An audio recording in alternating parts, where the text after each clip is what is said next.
Chief, what's this I hear about the Children's Zoo returning a gift? Yeah, how about that? A baby hippopotamus worth thousands of dollars, and they sent it back. Well, I don't understand. Neither do I. You try to do something nice for the kids, give them some pleasure, a little advice. Advice? Well, I didn't give them just a plain hippo. I gave them a hippo with a message.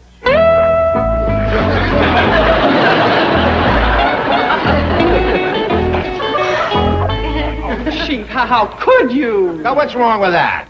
Kids don't read enough these days. But to turn a baby hippopotamus into a signboard. Oh, it's only water paint it washes right off. That way, I can change the message every few days. Uncle Milby? Well, Milburn Drysdale is kind of cold and formal. Uncle Milby's more the real me. Warm, generous, fun-loving. Save your pennies in a pig or save them in a cup, but bring them to the Commerce Bank or I will eat you up. Kids love rhymes. Oh, but Chief, that's terrible. Well, maybe I can think of something better. No, I mean, the whole idea is thoroughly reprehensible. What are you talking about? I'm entitled to get something for my money. What money? You got this animal by foreclosing on a stranded circus. Well, what's the difference? The kid would have loved him. 1 week, we could have painted nursery rhymes on him, like, Pussycat, pussycat, where have you went? To the Commerce Bank for 5%. Your telephone's ringing. Oh, keep thinking of some others. Maybe the zoo director will change his mind. Don't you worry, little hippo. I'll wash this right off. Now, Jethro, I don't want any more arguments. I want a chicken pen, and I want it right up against Miss Drysdale's head. Well, Miss Drysdale ain't gonna like it. What she don't like, she can love. If I put the pen up against the hedge, some of the chickens will slip through and go to scratching up Miss Drysdale's flowers. You think so? Is you trying to provoke a scrap with Miss Drysdale? Why, Jethro, she's my next-door neighbor. My dear friend. A lovely lady. Well, I just hope you mean what... Hey, Granny? Hey, there's a real funny-looking critter next door. Oh, out in the yard, is she? I can't see too good, but it's big and fat and ugly and got a mouth like a gator. That's my dear friend, all right. Here, Granny, you look.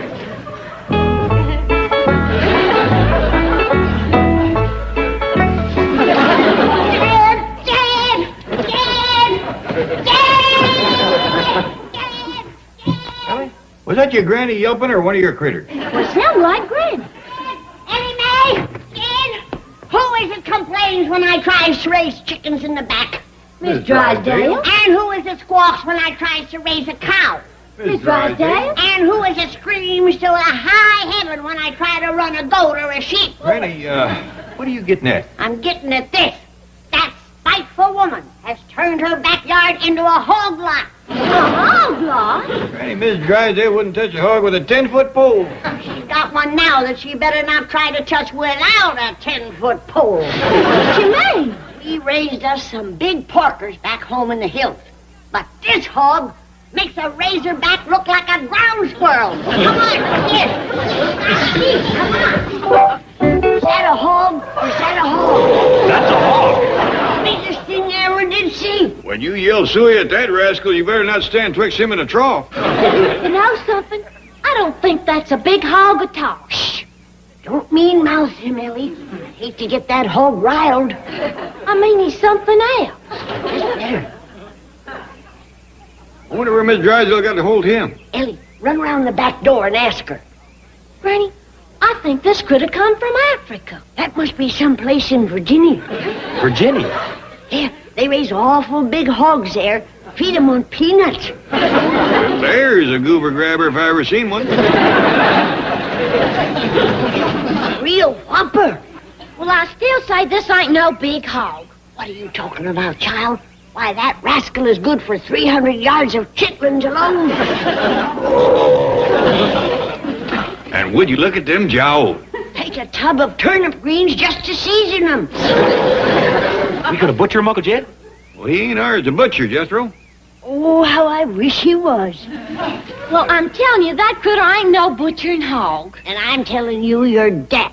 That animal is standing on a pair of 200-pound hams. And that bacon would fill a smokehouse. Look at the size of them pig knuckles. But listen, Ellie, you run ask Miss Drysdale where she got 'em, like I told you. And while you're at it, ask her, could we buy him off her? But, Pa, If you may do as you're told, time is a-wasting. Jed, if you buy that rascal, we's gonna be eating high on the hog, sure enough. High, low, and in between. First thing I'm gonna do is send one of them hams to Lee Summit, Missouri. That Willie Mar thinks she can cure a big ham. Granny, can't you just send her a picture? Why, you'd be giving away 1,000 ham sandwiches. No, Jethro. Missouri is the show-me state. They gotta see it to believe it. They could see this and still not believe it. Granny, the maid says Miss Drysdale's back in Boston. Do tell. What about the mister? Well, he's down to the bank. Ain't nobody home but the maid, and she don't know nothing about this critter. Well, nobody's home, huh? Jethro, instead of a chicken pen, you make me a hog pen. Ellie Mae, you... Hog pen. Granny, you ain't fixing to bring this critter home. Well, somebody's got to look after him, Jed. He's wasting away to skin and bones. You leave him right there till I talk to Mr. Drysdale. Well, suppose he don't want to sell him. Well, then that's our tough luck. Come on, everybody. Giddy up, come on. Granny, I said leave that hog here. Jed, I'm doing everything I can to keep him here. I'm even sitting on him.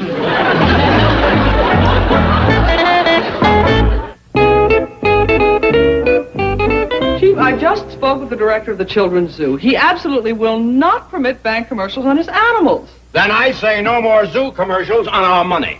Zoo commercials? Yes, did you ever hear of the buffalo nickel? What about the eagle on the quarter? Chief, you are sick. You bet I am. Here's a great chance to educate our little tots. Will you tell them my nursery rhyme, my dear? Yes, and he doesn't consider a pussycat, where have you went as educational. What about the second line? To the Commerce Bank for 5%. That's the educational part. Give up. I will not. I've got some brilliant stuff here. Listen to this. Peter, pumpkin eater, had a wife and couldn't keep her. Got a loan from Uncle Milby, now they always happy will be. And here's another one. Tom, the pauper's son. That's the piper's son. This kid is a pauper's son. Whose old man borrows money from the Commerce Bank and strikes it rich. Oh, now, wait, here's a good one right here. Little Miss Muffet sat on a tuffet, figuring her interest rate. Along came a spider and sat down beside her and said, hey, this Commerce Bank is great. Wait. That may be the zoo director with a change of heart. Melvin Drysdale speaking. I see somebody stuck there with a sick hog. Sick hog? Oh, he's in bad shape, Mr. Drysdale. His bristles have all fell out, and his tail has come on kink. Oh, I grant you he looks big and fat. But that's 'cause he's a windsucker. All blow. Take my word for it, Mr. Drysdale. That hog is dying of the epizootic. Oh, Granny, you must mean the hippopotamus. I mean the epizootic. Tell you what I'll do. I'll buy him from you, just for the hide and the tallows. Mr. Drysdale, I hope you'll forgive Granny for trying to shuck you out of your hog. We'll call you back. Bye. Come out of there, don't go on here. What you doing, Granny? Oh, hi, Jed. Hi, what you doing? Trying to get my rope out of the Drysdale's yard. It must have snagged on something like a root or a stump. A hog. A hog? Why, yeah. I'll bet you that's what happened. That poor starving critter probably swallowed the other end of my rope, thinking it was a big stalk of sugar cane. You think so? Yeah. We gotta save him, Jed. Why don't you call Mr. Drysdale, see if you can make a deal with him for that poor, sick, miserable beast. Granny, the other end of this rope is tied around that hog's neck. Oh, it's worse than I thought. He's trying to hang himself. Hang himself? Yeah. Amongst hogs, that's known as suicide.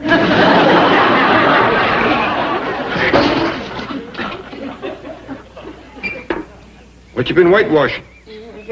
The chicken house. We ain't got no chicken house.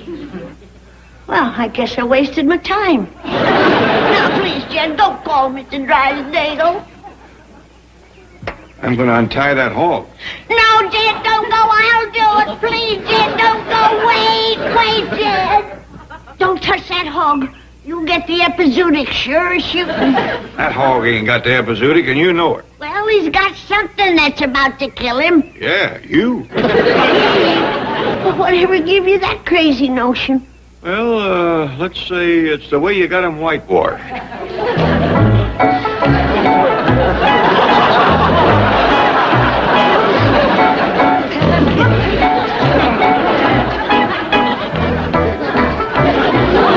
I can understand you wanting this hog, but buy him off Mr. Drysdale fair and square. All right, Jed, I will. After all, it's only money. You can't take it with you. That's the spirit. Now, what do you figure is a fair offer? Well, he's our next-door neighbor and our very dear friend. How about $1.25? All right, kid. I'll go $1.30. But for that price, he's got to pull it through the hedge for me. $1.30? Granny, that hog will weigh out at close to 1,000 pounds. That's all hoof and hide. Why, dressed, I bet you he wouldn't go 20 pounds. I'll be lucky to break even. Hey, Granny, give me my commission. I went around the neighborhood like you told me to and took orders on $200 worth of hog meat. Hush. Folks is on the phone. Pretty good price for 20 pounds, isn't it? Well, you wouldn't begrudge a poor old widow a little profit, would you? Mr. Drysdale? This here is Jed Clampett. Say, would you consider $200 for that hog? $200! That's a deal, then.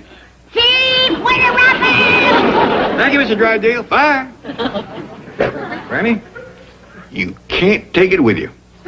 Who's going anywhere? I'll have to put a lot of sawdust in my sausage to come out on that deal. Granny, I told everybody... You shut your big $200 mouth. But, Granny, I told everybody you were going to come up with top-grade hickory smoked meat. And you're right. I'm gonna cut me a piece of hickory and I'm gonna smoke your meat. Come on, Harold. Wait's getting you away from here. Let's go. Hey, Ellie, where you going with Granny's hog? I'm taking him to the zoo because he ain't no hog. Well, he better be a hog. I done sold $200 worth of that rascal, and I ain't even up to his spare rib. Well, this critter's what you call a hippopotamus. Can you get $200 worth of bacon, pork chops, or country sausage from a hippopotamus? No. Then this is a hog. No, it ain't. It's a hippopotamus. Don't say that, Ellie. You're going to cost me a fortune. Look, I'll show you what my commission comes to on what I've sold up till now. Look at here. $200 worth of orders. Now, that's 2 naught naught dot naught naught. Now I get 5%. That's dot naught 5, and I put that under the naught naught and times it. Let's see, 5 noughts is naught, 5 noughts is naught, 5 noughts is naught, 5 noughts is naught, 5 noughts is naught, 5 twos is 1, and a naught. Now I just add that all up, and put down the knot. Hey, I made me $1,000 commission. Oh, $200 worth of orders? It looks like in the meat business, the money's in the selling. Hog, I'm gonna get rich just selling your sausage. There ain't gonna be no sausages because this here's a hippopotamus. It might be a hippopotamus now, but it's coming out of that sausage grinder a hog. No, it ain't. Yes, it is. Ain't. It don't tie me down to Ellie Mae, that hog ain't to be played with. Now you take him around back to the trough. But, Granny, this here's what you call a hippopotamus. That's a river horse. He ain't no horse. Now do as I told him. I mean, he likes water. Good. Give him all he wants and a lot of dry corn. We'll fatten that rascal up to where he can't move. Come on, Jethro, drive me down to Mr. Drysdale's bank. I got to bargain him out of that $200 price. But Uncle Jed said it was a deal. I say it ain't. That city banker and me is going to do some hog haggling. Now get in. Hey, Granny, Ellie will take our hog to the zoo. Ellie's going to take him back to the trough like I told her. But, Granny, listen. Now you listen, child. That hog's hind leg is going to send me to my grave a famous woman. For years they'll be talking about the Daisy Moses Memorial Ham. Right on, Jethro?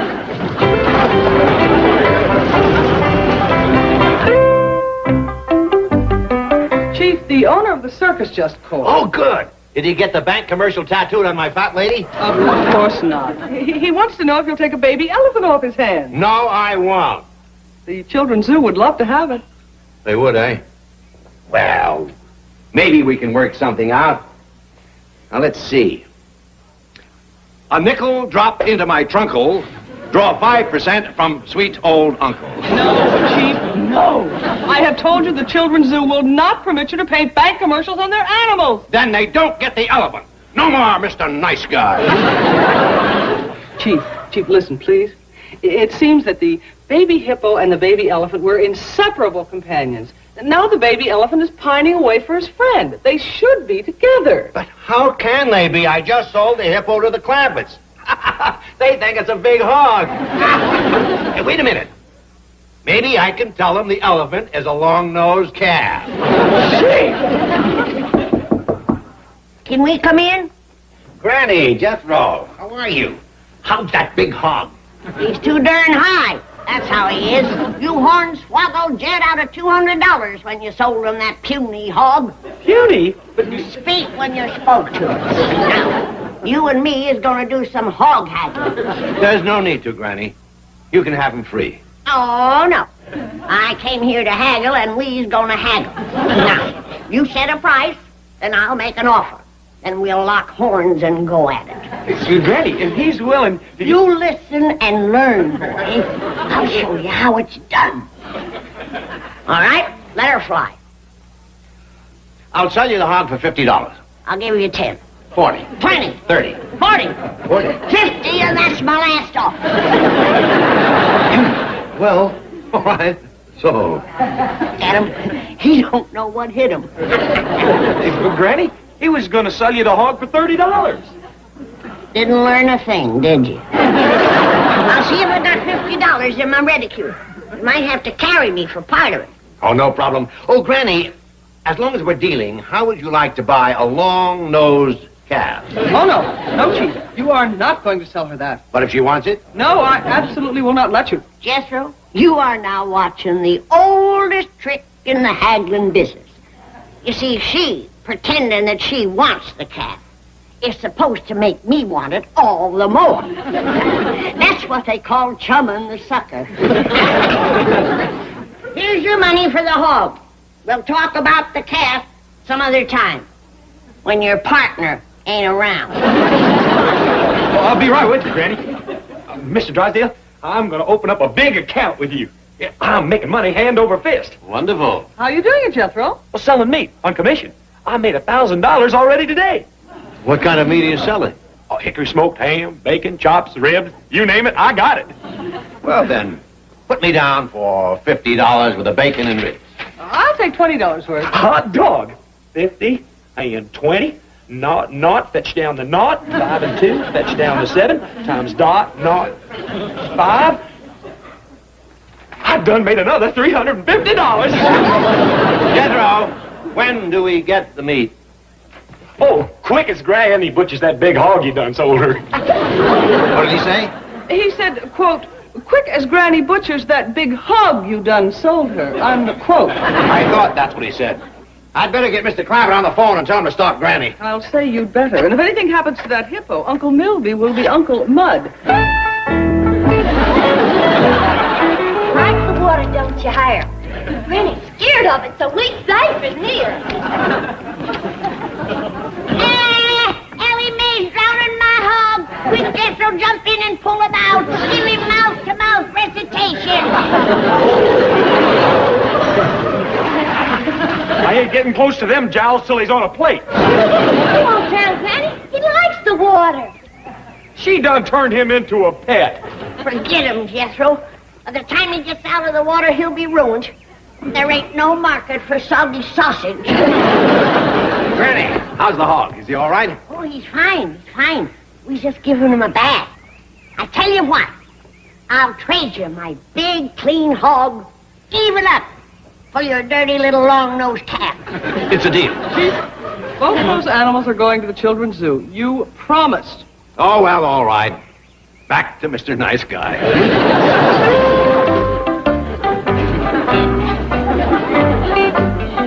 Mr. Drysdale, I don't want to shame you in front of nobody, but that ain't no long-nosed calf. Thank you. But that zoo sure is getting a prize-winning hog. Chief, I just spoke to the director of the Children's Zoo, and the truck is on its way. Fine, fine. The children are going to be charmed and delighted by these animals. They's gonna like these poems, too, Mr. Drysdale. Holmes? Yeah, he's wrote a dandy on this critter. You can give my trunk a yank if you bring your folks to the Commerce Bank. Come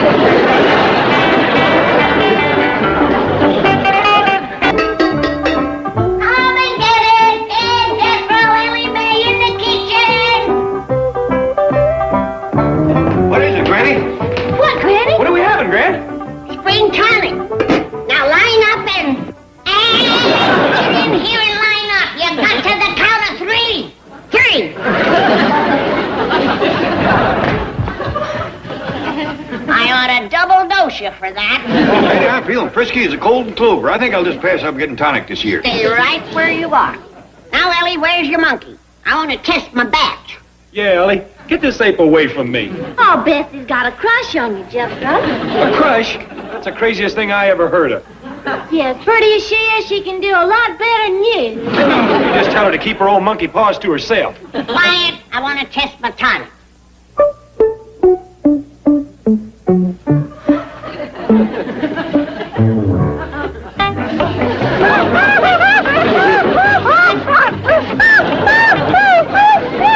Sure is working fast, Granny. And I cut it in French water.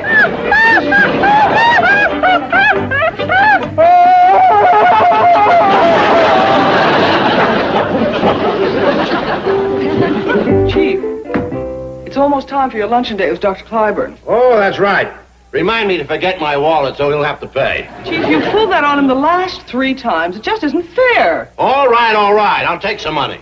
We can go Dutch Street. Just put the tonic down, Jethro, till Granny rounds up some employees. Uncle Jed, I don't care if she did have a crock full left over. I sure wouldn't have told her to pass it out here at the bank.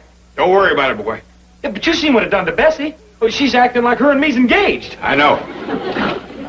That's the reason I switched Crocs on Granny. Well, this looks just like spring tonic. That ain't nothing but Granny's homemade root beer. Hey, good thinking. And I'm dry as a biscuit. Jethro! Quiet, girls, quiet now. Here's the first one, and there's more on the way. Now, you wait here whilst we go tell Mr. Drysdale. Come on, Jed, you bring the tonic. Jethro, I was hoping we could try some tonic together, but Granny says that there's a Bessie in your life who won't let you go for a minute. Bessie? What the heck, Bob? Bessie's just a doggone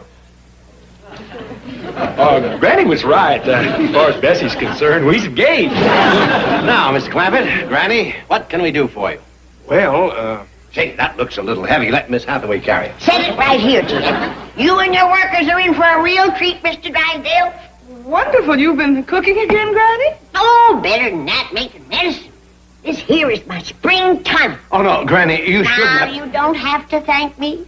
You folks here at the bank are our best friends in this here town. All right, Jethro, run him in. Mr. Clampett, you've got to stop Granny. The last time I took that stuff, I ended up in the hospital. yeah, I remember. You strained your back trying to lug your wife across the threshold. It's nothing to trouble with, Mr. Clapper. I shall never forget the effect it had on me last spring. One at a time. The rest of you wait outside. I know what Granny's spring tonic does to city folks, but you can stop worrying. All she's handing out there is root beer. Well, but that won't fool anyone. It might. You see, I'm counting on a little wishful thinking from the girls and a whole lot of pride from Granny. So, you want to be first, eh, honey? Well, I heard what happened to Miss Hathaway last spring, so go, go, go.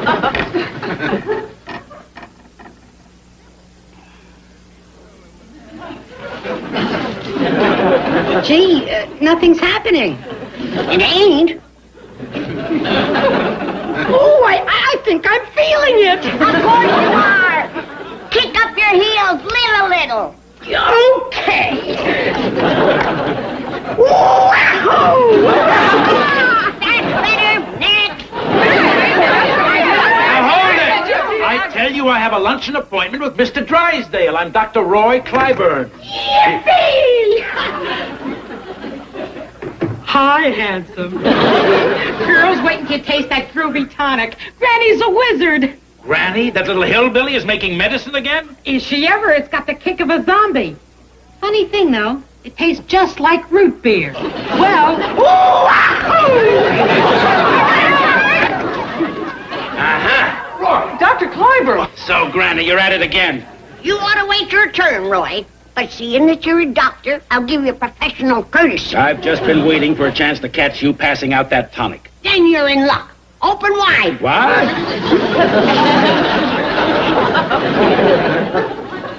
That's all I need. Roy, let me explain. Let me explain. I have been trying to stop that little witch doctor's illegal practice of medicine ever since she came here, and I finally got a witness that can do it. Me. But, Roy, please. And let me tell you another reason I'm so happy this happened. Because at lunch today, when you forget your wallet, I won't be there to pay the check.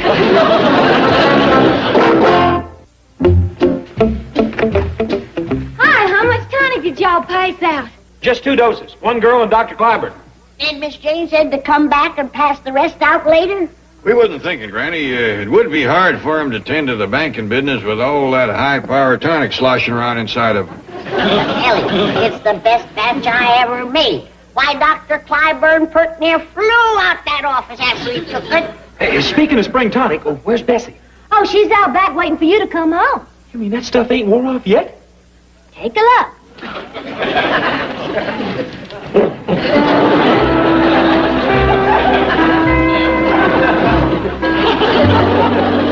Ellie Mae, tell her I ain't interested.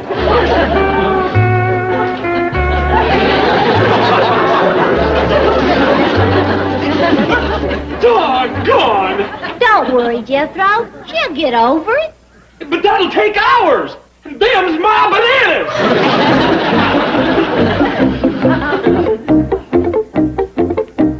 Oh, here you are. Oh, get out of my office, Milburn. I'm through talking. Granny is going to face charges for practicing and dispensing medicine without a license. But that tonic she was passing out was root beer. Good, that's another charge. Fraud. Please, boy, let's talk about it over lunch. My treat. Well, there's no need to go out. I stopped on the way. American cheese on the white. That is my lunch. Well, half of it is. Out. You can have the pickle. I have patience waiting. Granny's intentions are good. She's just a little unconventional. Unconventional? She makes Baron von Frankenstein look like Dr. Spock. You've always said that the medical profession is badly understaffed. And she just wants to help. Well, she's going to by staying out of it. And the two of us are going to see to it that she does just that. Two of you? Myself and the judge. Oh, no! Before I let you put that sweet little old account behind bars, I'll swallow every pill in this jar. Help yourself, they're cotton balls. Oh, please, Roy. Let Granny come down and watch you. See what modern medicine is like, and when she does, she'll know how far behind she is and quit of her own accord. Absolutely not, Milburn. All right. You forced me to do this. What are we? 12 stories up? Oh, this is going to make some very ugly headlines if you refuse me and they find a body lying down there. Milburn, now wait, don't do anything foolish, don't jump. Who's talking about jumping? It's your body they're going to find. Oh, Roy. Give it a chance. Let Granny come down and observe. I'm begging you. Oh, stop. If you're that desperate, I'll think about it. Thank you. Bless you. How can I ever show my gratitude, my appreciation? Say, what about taking my half of the sandwich?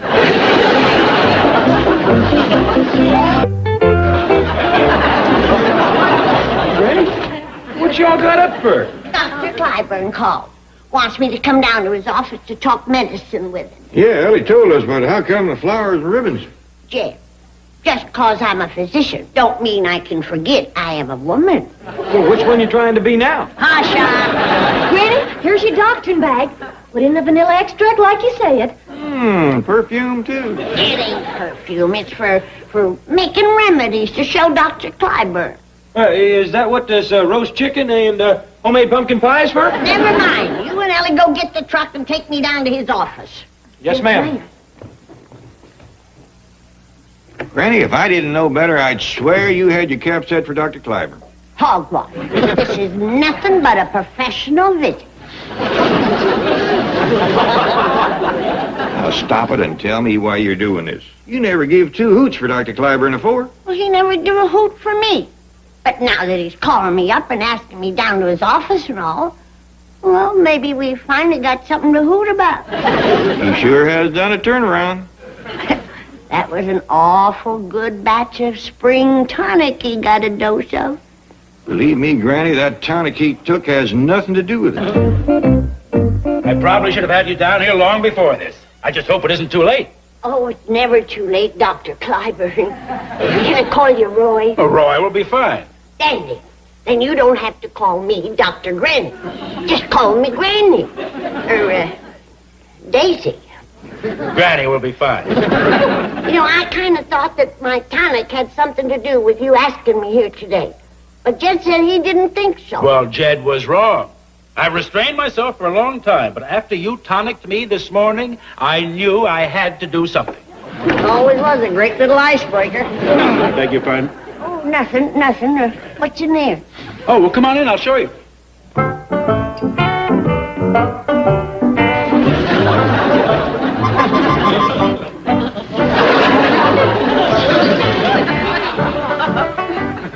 This is where I see most of my patients. Uh-huh. What's that music? Oh, it's background for relaxing. Well, first let's get to know one another better, and then we can dance. That smell. It's like vanilla. It's vanilla extract. I even got it behind my ears. Oh? Well, would you like to wash up? Ain't you the kidder? Well, I'm glad to see you ain't again taking a little nip now and then, Roy. I wouldn't drink that stuff. Why, that'll make you blind. Well, I grant you gotta know when you've had enough. Let's get down to business. All right. With the equipment and instruments I keep in this office, I can perform many types of minor operations.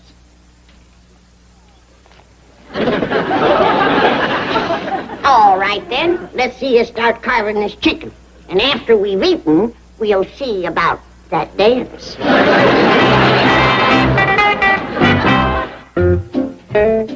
Come on and drink some more catnip tea now. It'll work again the tonic. You heard from Granny?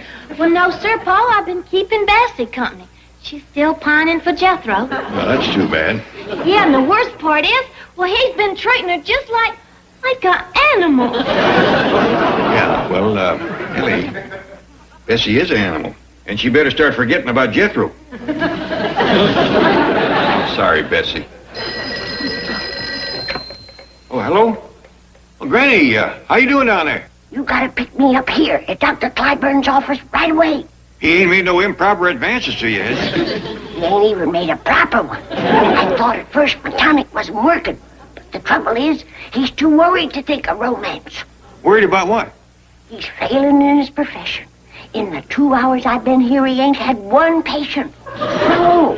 And all that time he's been trying his heart out to convince me he's a good doctor. How? Well, telling me how good trained he is and how modern doctors need all this fancy equipment like he's got. And he's coming now. I gotta hang up now. Here we are, Granny.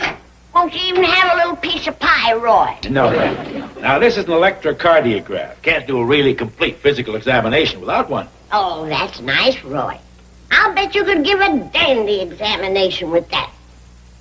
You ever had a patient?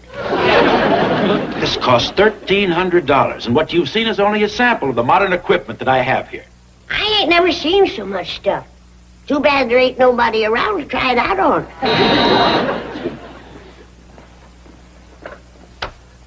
Yes? Who?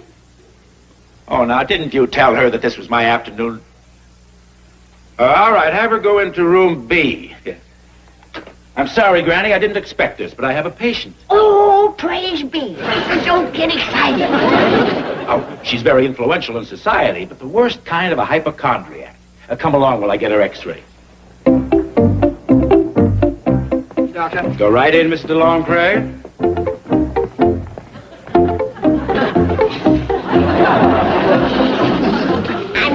Granny. I'm helping Dr. Clyburn. Good. Perhaps you can do something for me. He doesn't seem to take a proper interest in my case.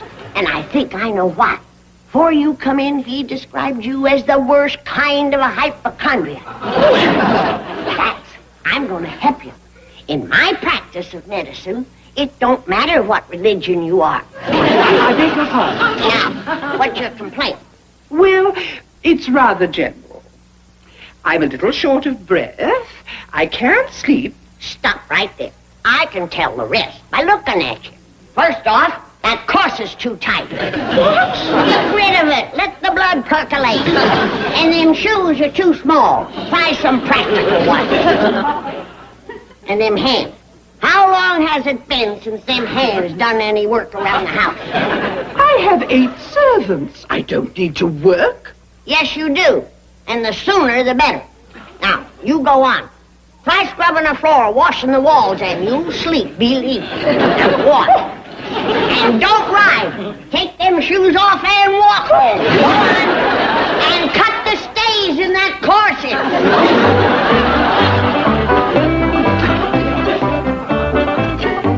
Mrs. DeLongpray just left here in a rage. You were supposed to be with me. What did you say to her? Nothing. Just that her corset and her shoes were a little too snug. She was mad. Mad? She said she'd personally see that I lost every patient I had. Well, look on the bright side, Roy. You ain't got too many to lose. Granny, you'd better leave. I think I'm getting a little faint. You must be hungry. Have some chicken. And maybe you better have a piece of pie, too. And then he sort of let out a yell and smashed my pie. Well, you did lose his last patient for him. Yeah. Plus, it must be awful. Seeing something you put so much into, your whole livelihood going down the drain. He has had an awful run of bad luck lately. Yeah. And then, too, this ain't exactly the hand of a natural-born healer. Well, that's probably why he had you to come down there, to give him help. I bet you didn't care nothing about romancing you. Who asked you? Anyway, we gotta help Dr. Clyburn. We gotta figure out a way to get him some patients. Jethro, you thought of anything yet? It's just a matter of time, Uncle Jet. I got my giant brain and 6 grades worth of education working on it. Yeah. Well, in the meantime, I think I know a way Dr. Clyburn can get the jump on them other Beverly Hills doctors. Well, how, Paul? By doing something none of the rest of them have thought of yet. Advertising. Good idea, Jim. What is it, Roy? What was that message about coming right over? Some emergency? Granny called to have me watching television at this hour. Said she had a surprise for me. Oh, that sounds bad. What is it? I don't know. I'm almost out of tranquilizer. Here's Granny. All right. Is it working? Are we on? Howdy there. This is Dr. Granny telling you there's one other first-class physician in Beverly Hills, Dr. Roy Clyburn, the healer with a heart.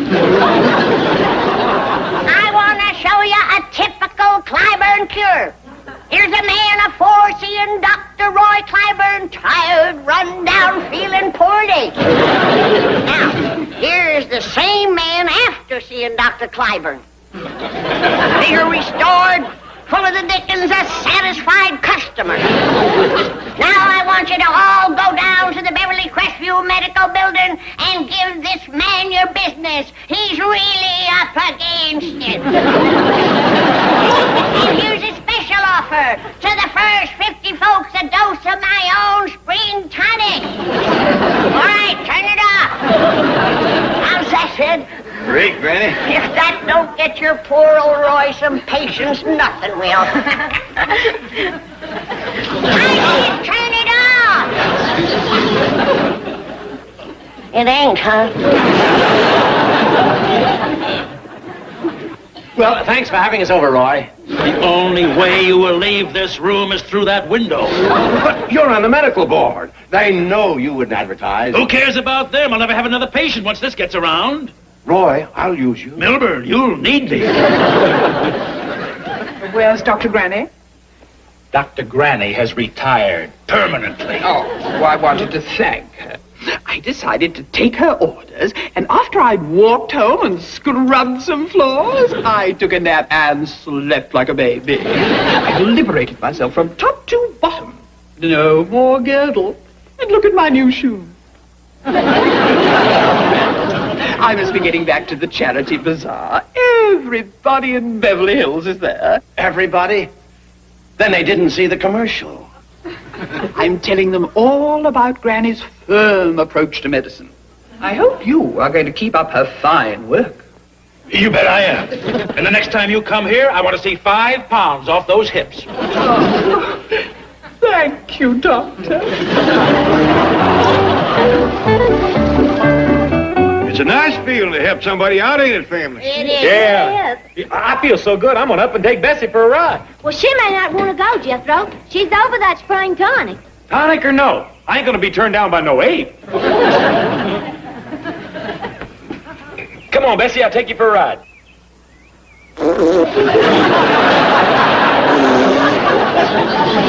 Looks like Bessie has finally gotten over her crush on Jethro. Yeah, but now what are you going to do about him?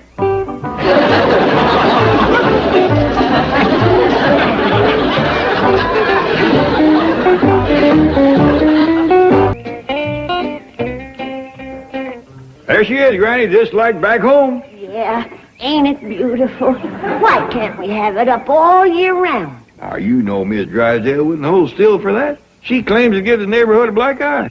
I'd like to give the neighborhood a black eye, commencing with her. Now, let's just be glad she's out of town for a spell and enjoy it while we can. You're gonna get me a goat and some pigs and chickens, ain't you? Everything you're homesick for. Now, I want my soap kettle over there. And you can string me a clothesline from that corner post over there. Oh, Granny! Miss Shane just drove in the gate with Mr. and Miss Flat and Mr. Scruggs. Land sakes, they're early. My company riddles ain't ready yet.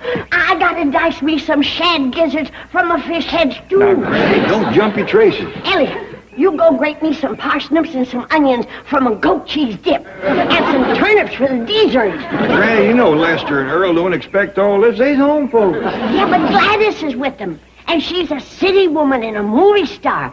Why, I bet you she has goat cheese dip and turnip ice cream every day.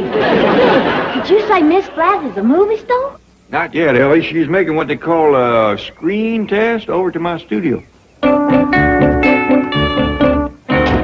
Well, aren't you coming in, darling? No, Lester. Miss Hathaway's going to drive me right to the studio for wardrobe fittings. You're both going to miss Granny's victuals. Yeah. Actually, I'm sure she's much too nervous to eat right now. That's true. Well, good luck, darling.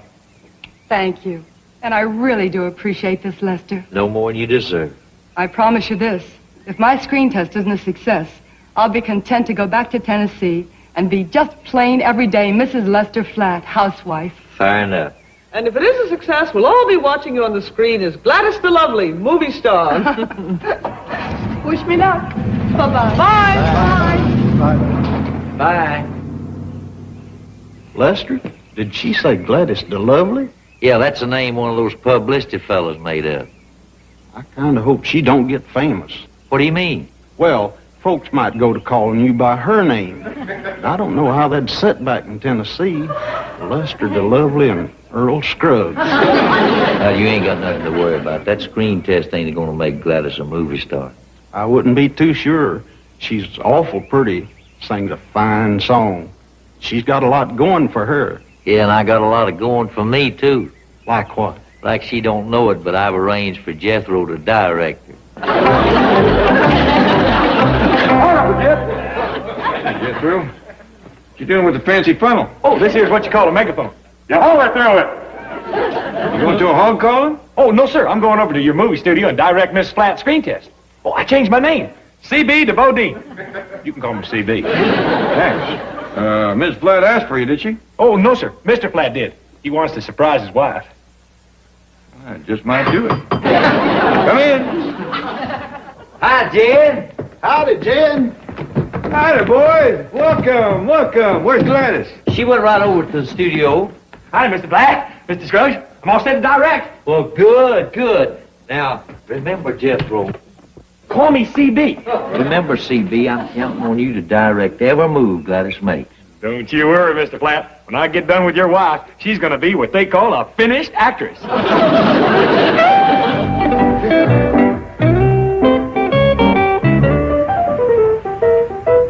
That'll do it. Miss Flat, if you'd like to relax for a couple of minutes, we'll light your stand in. Oh, I didn't know I had a stand-in. Oh, yes. I have volunteered. Well, thank you, Miss Hathaway. My pleasure. It seems the critical lighting areas are the blonde hair and the blue gown. Oh, well, fine. Then you can certainly fill my shoes. Your shoes, yes.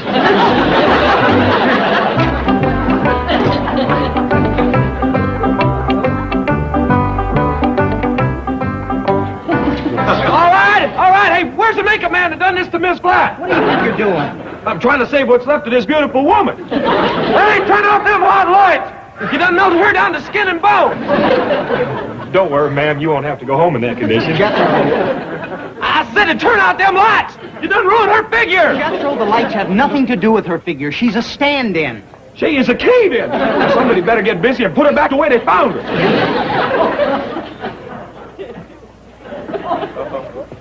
I'm telling you, fellas, if her husband sees her, somebody's going to Knuckle City. Jethro?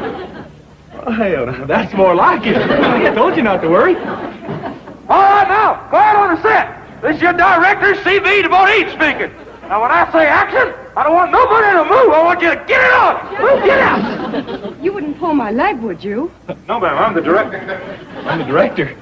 Let's have the leg puller over here.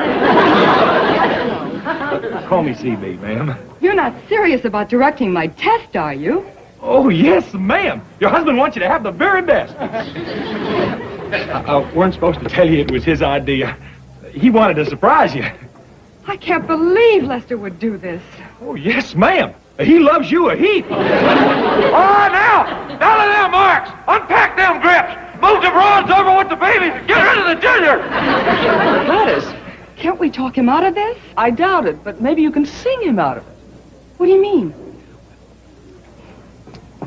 Hey, what's going on here? Oh, howdy, Miss Jane. Oh, greetings, C.B. Gladys was just telling us how moved she is to have you as her director. I could cry. Oh, shucks. Jethro, I want you to sit right over here while I sing to you. Oh, but generally, the director sits over next to the camera and yells at the actors. Yes, I know, but I want you to speak to me with your eyes. Direct me with your expression. Inspire me with your nearness. Roll a tape. No slate. Let's have the music. I love the looks of you, the lure of you, the sweet of you, the pure of you, the eyes, the arms, the mouth,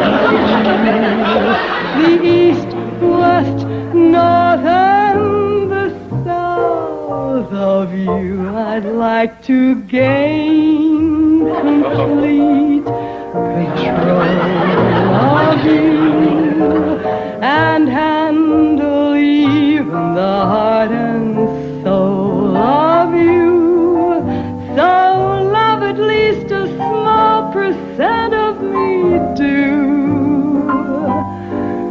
'Cause I love all of you. I'd love to gain complete control of you and handle the heart and soul of you. So love at least a small percent of me do. 'Cause I love all of you.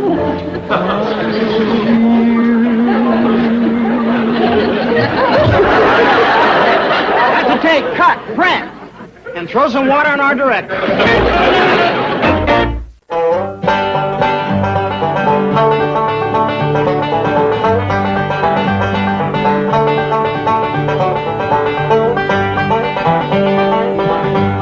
Hot corn, cold corn, bring along a Davy John. A hot corn, cold corn, bring along a Davy John. A hot corn, cold corn, bring along a Davy John. Farewell, Uncle Bill, see you in the morning. Yes, sir.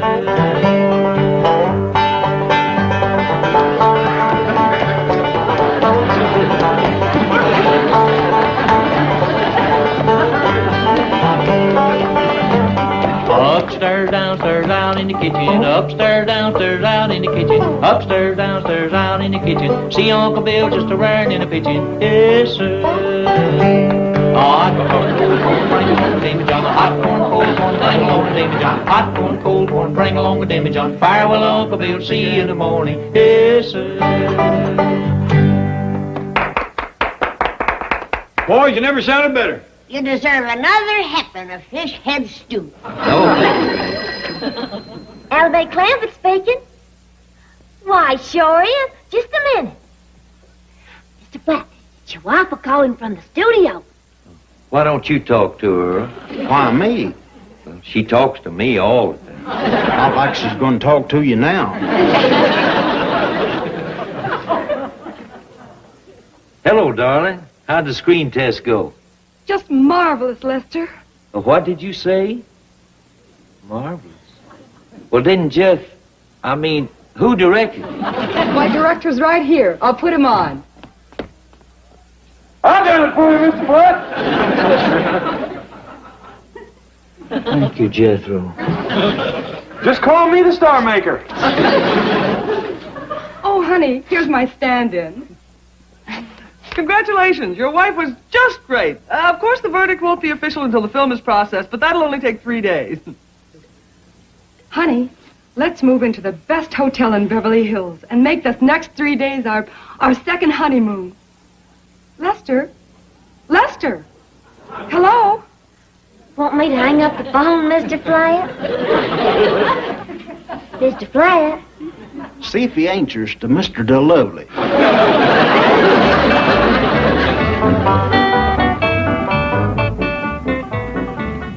We're going to spend 3 days here? Longer if you want.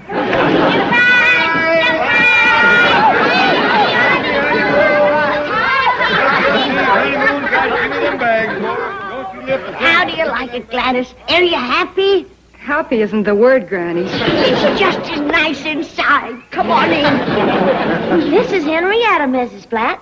She likes to roost on the foot of your bed, and in the morning she'll lay a nice fresh egg right on your pillow. Thank you, Aunt May. I didn't realize things would be this bad, Gladys. No lights, no running water, pigs under the house, chickens on the bed. But don't you worry. If things get too rough, you just tell me. We'll hop the first plane back to Nashville. Gladys, you'll never be able to stand this. That chicken will be squawking all night. He sure will, when I get through with him. Him? We'll see who chickens first. Henrietta or Lester? You got to admit, Jed, Lester and me was right. She does appear to be happy in that little cabin. Howdy, Jethro.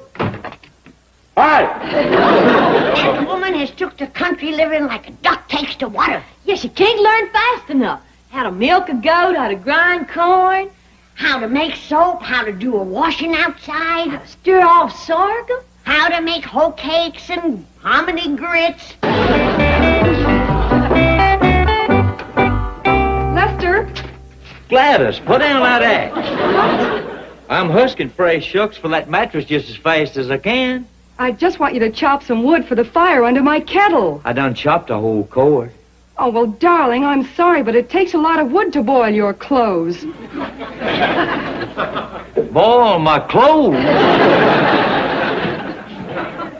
Gladys, what are you doing?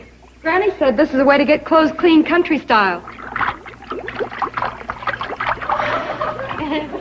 Gladys, is this my red jacket?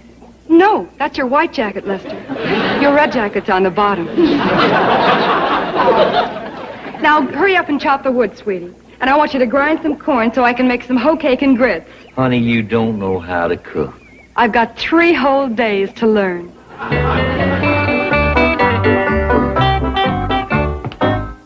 Isn't it a beautiful night, Lester? I wouldn't know. It is.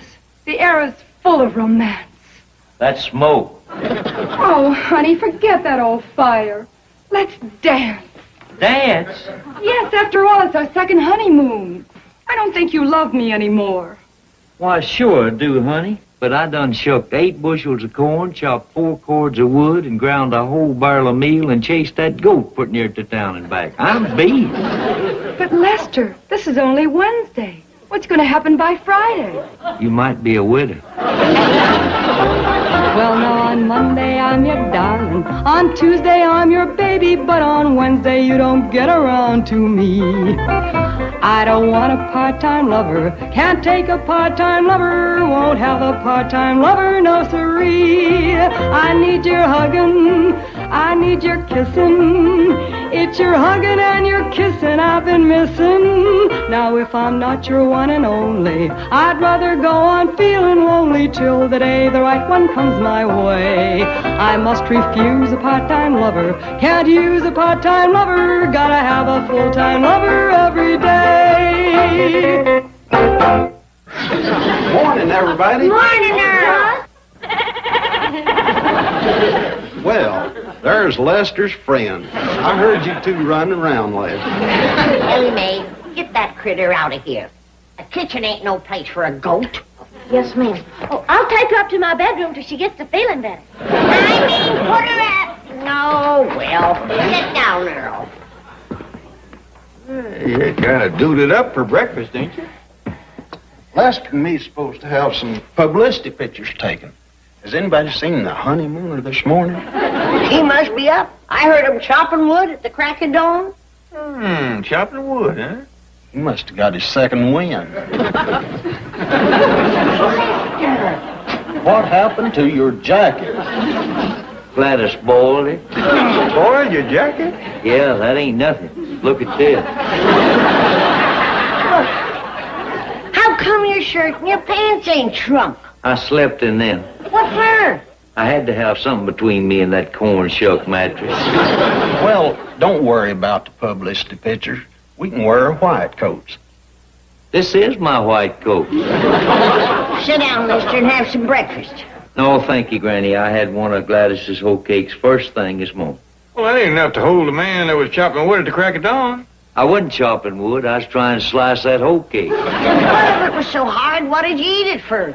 I had to have something to get the taste of her grits out of my mouth. You gravel a walk with them things. Well, let me take your jacket, Lester. Maybe I can help it some. You sure can't hurt it, son. Come on, Lester, sit down and have some coffee. What are you staring at, Earl? Them bags under your eyes. Ain't nobody gonna call you Mr. DeLovely today. You look mighty wrung out. I'll be honest with you, boys. I'm so tired I couldn't yell suey if the pigs had me down. You think you can take 2 more days of the joys of country living? No, I don't, but there's one consolation. Neither can Gladys. That woman's got to be dead on her feet. Well, if she is, she sure makes a fine-looking corpse. Good morning. Morning, Gladys. Come on, Lester, let's go for a swim. Oh, it's too cold to swim. Oh, no, it's not. I just did 30 lengths of the pool, and it's wonderful. It's so exhilarating. Come on. Gladys saying, but one thing would get me in the water this morning. I've already been baptized. Oh, Lester, come on. I'll teach you the Australian crawl. He's just barely able to do the Tennessee limp. Are you sure you won't come swimming with me? I better not, honey. Well, I'm going to swim another 30 lengths, and then I'm going to play some tennis, and then I'm going for a long walk with Ellie. And when I get back, let's all have a square dance. Oh, swing your partner, don't be Poor woman, little does she know she's only got 2 more days to live. Now stop worrying about your clothes, fellas. These'll be great publicity pictures. Yeah, Lester, you fill out Jethro's clothes pretty good. That's more than you do for Ellie's. Okay, fellas, now give me a fast chorus or something, and I'll snap some candid shots while you're playing.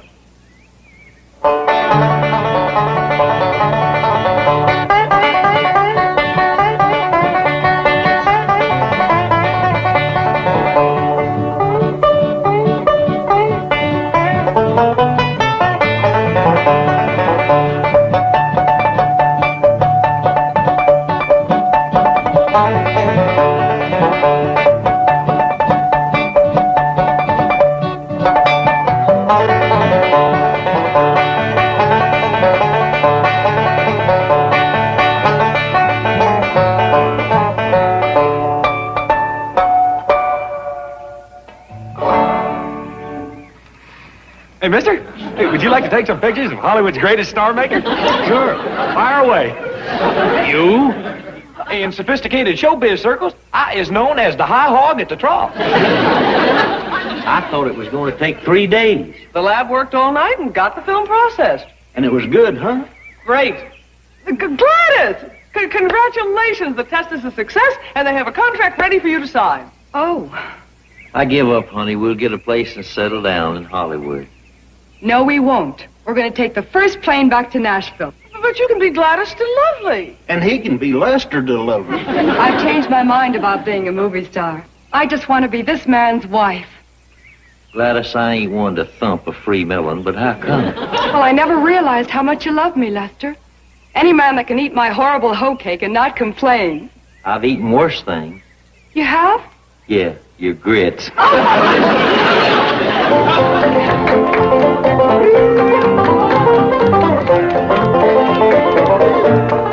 Why so gloomy, dear boy? They're taking my Cinderella back to Nashville. Cheer up, star maker. Now, where am I going to find me another one of... Miss Jane, let me hear you say, I want the east, west, north, and the south of you. I want the east, west, north, and the south of you. Come on, we're going to make a screen test. Me, Jethro? You won't believe this. When I started to work on her, she didn't look one bit better than you.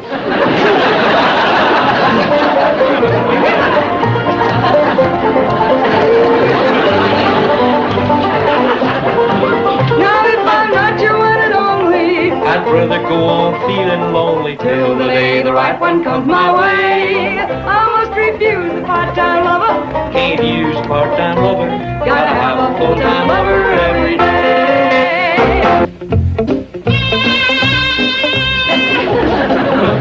Help! It's gone! I've been robbed! Everything is gone! Help! We gotta catch the thief! What is it, Granny? What's missing? I knowed I should have kept it under lock and key. Letting it lay out there in the open like that was too much temptation. Well, what's missing, Granny? They didn't even touch the silver. Headed right for the valuables. Over 50 bars of my homemade life soap. Granny, good as it is, I don't know nobody who'd risk jail to steal your soap. Just name any movie star. Why, they'd do worse than that. To get my skincare beauty secret? My soap? Of course. Ellie, tell your pa why my skin looks the way it does today. Suppose it's because you've been out in the sun and the wind too long. Who asked you? You did, Granny. Ellie, you seen any strangers prowling around Granny's lye soap? Or movie stars? No, but Jethro toted it all out of there. Maybe he's seen somebody. What? Jethro took it? Yes, sir. He says for his nude business, there ain't no soap can touch it.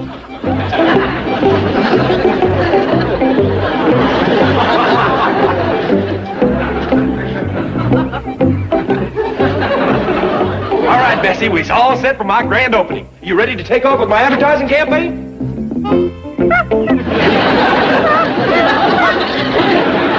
What do you mean, no? All you gotta do is float up a couple thousand feet and toss out these handbills. Jethro!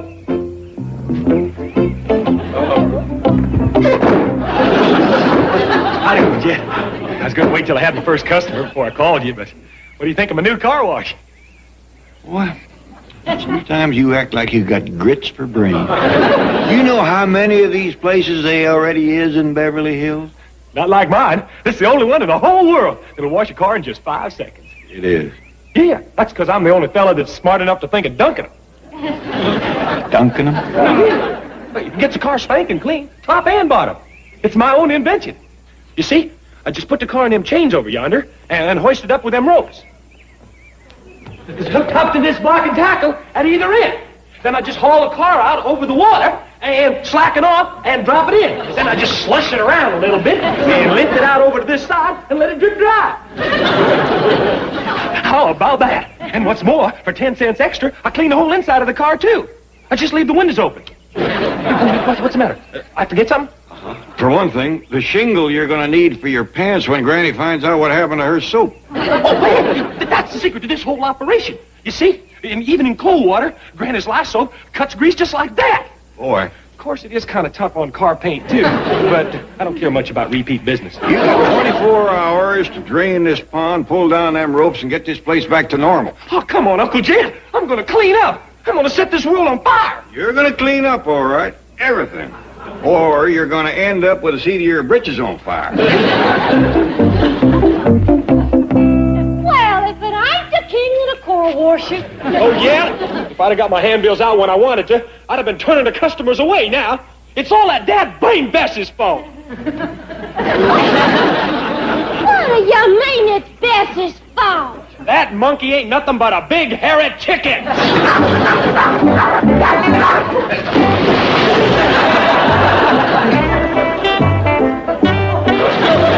All right, kid. Where's that soap filching Jethro? Now, calm down, Granny. I've already got to the bottom of the trouble. That's what I want to do. Where is he? I'll help you make some more soap, but you won't need them hickory hide heaters. It's the young'uns that need 'em, and the woodshed. Then we'd see how much mischief they could get into. Now, Granny. I think it's more like they got too much time on their hands. I might go down and see can Mr. Drysdale find something for him. You're wasting your wind. The couple of times he did put 'em to work, they were back home the same day. I know. I figure betwixt Ellie's secretarying and Jethro's ciphering, they made the other workers look sluggish. Good morning, Miss Hathaway. You remember my nephew and namesake, little Milburn Drysdale? How do you do, Miss Hathaway? Hello, Milby. His parents asked me to keep an eye on him for a few hours while they're gone. Where have they gone? Europe. Oh, Chief. Oh, I'm just taking care of him for the day. Tomorrow he starts boarding school. Milby, why don't you get in my office and play? I'll be right in. Yes, sir, Uncle Milburn. Oh, he's a fine youngster.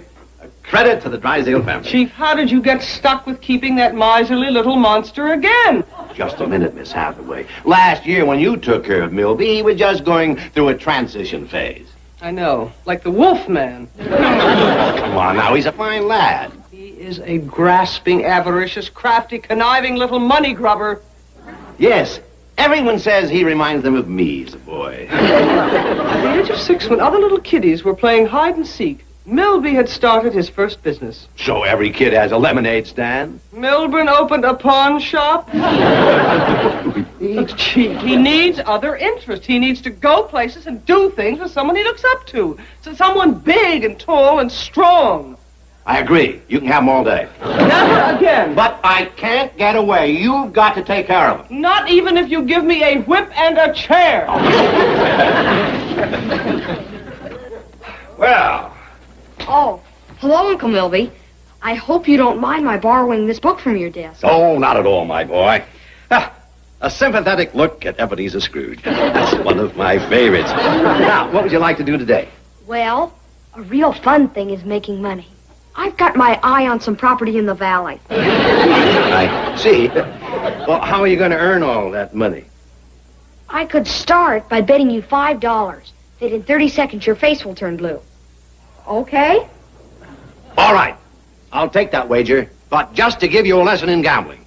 Never bet except on a sure thing. I don't. Remember, you taught me that last year. Blue? Sure. Well, little Milby, you certainly got the best of me that time. What would you like to do now? I'd like to collect my $5. And then I'd like to do what we did last year. You know, run barefoot around the vault. I'd like that too, my boy, but I'm very busy today. Mr. Clampett is here to see you. Mr. Crampett's a very important man. Milburn, please stop crying for Uncle Milburn. Mr. Crampett's my favorite depositor. He's got $70 million. something wrong in here? How do you do, Mr. Clampett? My name is Milburn Drysdale.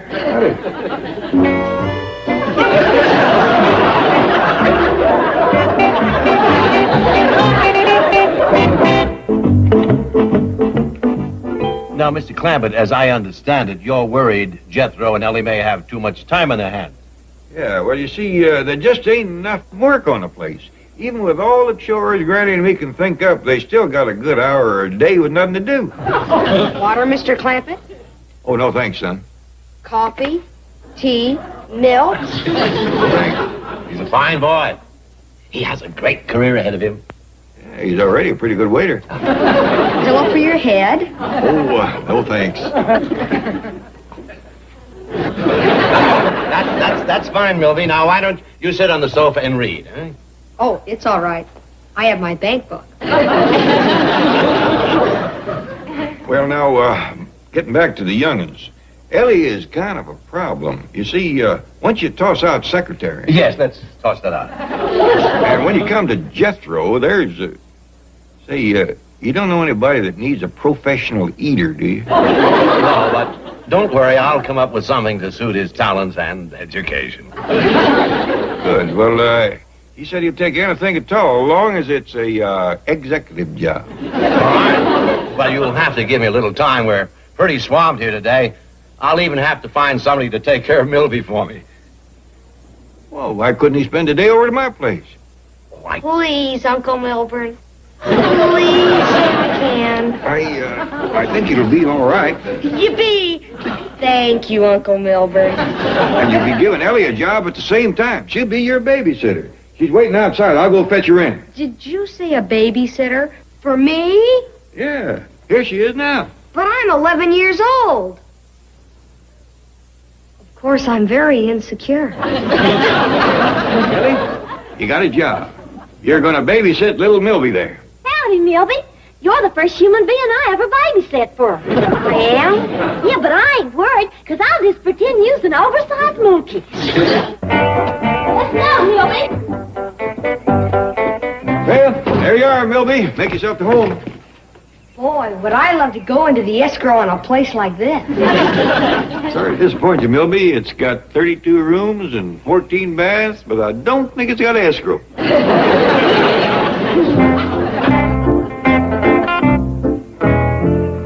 What's the matter, Jethro? I'm mad. Before I even got it going, I had to shut down my 5-second car wash. A 5-second car wash?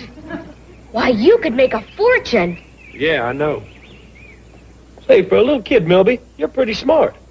Business is my middle name. Hey, how much schooling you had? I finished the 6th grade. Hey, I should have known. You can always pick out the fellers with the higher education. Granny! I wonder where she is. I don't know. You try the kitchen, I'll look upstairs. Okay. Ready? All right, I'm coming. Where is the little tyke? Hey, what you got there? What is all this? Everything for the little young'un that Ellie Mae is babysitting with. I got blankets and bottles and diapers. I reckon I didn't make myself too clear on the phone, and, you know, the baby we brung home is 11. Well, 11-month-old baby will still need a lot of care. I can hardly wait to hold the infant in my arms again. Where is the little bundle? Well, Milby is out with Jethro. You left him out there with that big clock. Jethro, carry in little Milby and be very careful with him. Hey, little Milby is a big boy. Here he is. Hi. He is big for 11 months, ain't he? Almost as big as Jethro was at that age. Wait a minute. You ain't no little baby. That's what I've been trying to tell you, Granny. Milby's 11 years old. How do you do, Granny? My name is Milburn Drysdale.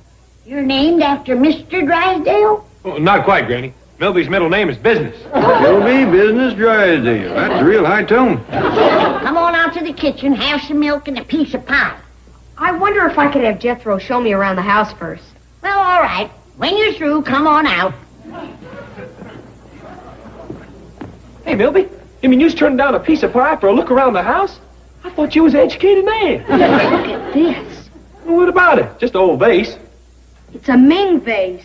Oh, it's for flowers. Jethro, Ming is a famous Chinese dynasty. Well, maybe so. But they's out of business by now. Mr. Drysdale says that vase is a couple thousand years old. I'll give you $1 for it. $1 for a couple thousand-year-old vase? I can't slicker you like that. Then sell it to me for 50 cents. Well, okay, sucker. Don't say I didn't warn you.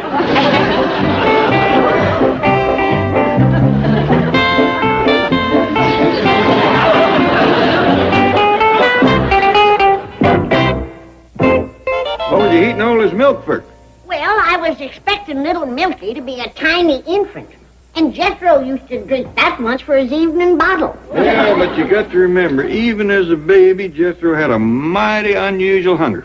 Yeah, there ain't many 3-day-old babies that can tie into a side of bacon like he does. Especially when it was still attached to the hog. Seems like ever since, his body and his appetite have been trying to see which could get the biggest. Yeah, too bad his brains didn't enter the race. I believe it's Gainsborough. I don't know his name, but he sure dresses funny. I'd like to buy it, too. Gee, Milby, you already bought an awful lot of stuff. I told you, I'll give you a check when we get everything totaled up. Okay, but, gee, I can't help feeling I'm taking advantage of a little kid. I mean, you're giving us $5 for this thing, and don't even give off decent lies. I'm buying it for a friend. He likes old junk and doesn't care what he spends. Okay, then watch out, because I'm really taking you to the cleaners. Swell. I'll give you $5 for the Gainsborough. 10. $7.50. Sold. Hot dog, is my Uncle Jed gonna be proud of me. Here, sign your receipt. I can't wait to tell him. Why don't you wait until you can show him the check? Okay. When he sees what a business genius I am, he'll let me run a 5-second car wash for sure. Yeah, I want to see that. Will you show me how it works? Right away. I'll flag down the first car I see and be ready for you in 5 minutes. I'll be in the mortgage department. There may be a foreclosure. I hate to interrupt your fun, but don't you think you should pick up Milby at the Clampetts? Why? He's probably having the time of his life. I don't doubt it, being just one bootlick away from $70 million. I'll pick him up this evening. Now lay off. He's just a normal, high-spirited youngster. Is it normal to be kicked out of 3 military schools in 1 year? It happens. For usury? I don't care what the law says. 80% interest on a loan is not unreasonable. I give up. Apparently, Milby is more important to you than the Clampett account. That's your truck down there? Yeah. Them bubbles is on account of the engine still running. What happened? Well, I couldn't get no cars to turn in the driveway, so I used the truck. Got it out yonder, and the ropes broke. And this was your 5-second car wash? Yeah. There is a few kinks in it yet. Oh, gone. The engine just died. Gee, I was counting on you hauling away the things I bought with that truck. Oh, I'll get it out.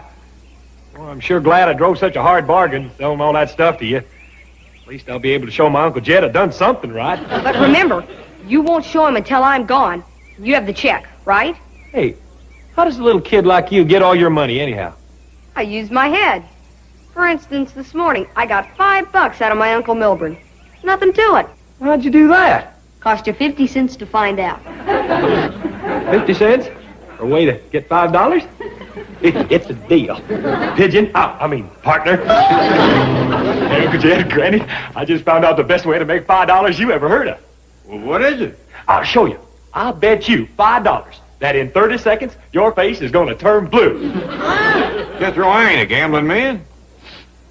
Go on, Ched. It's a sure thing. All right, I'll bet you. Okay, here we go.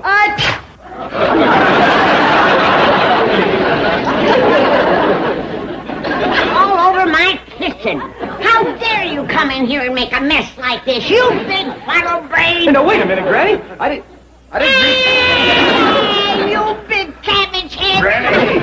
Jethro, I told you to stay out of trouble while Milby was here. What have you been up to now? Well, do you want to hear the good or the bad news first? I got a feeling either way I'm going to need my switches. Now, you come on right over here and sit down.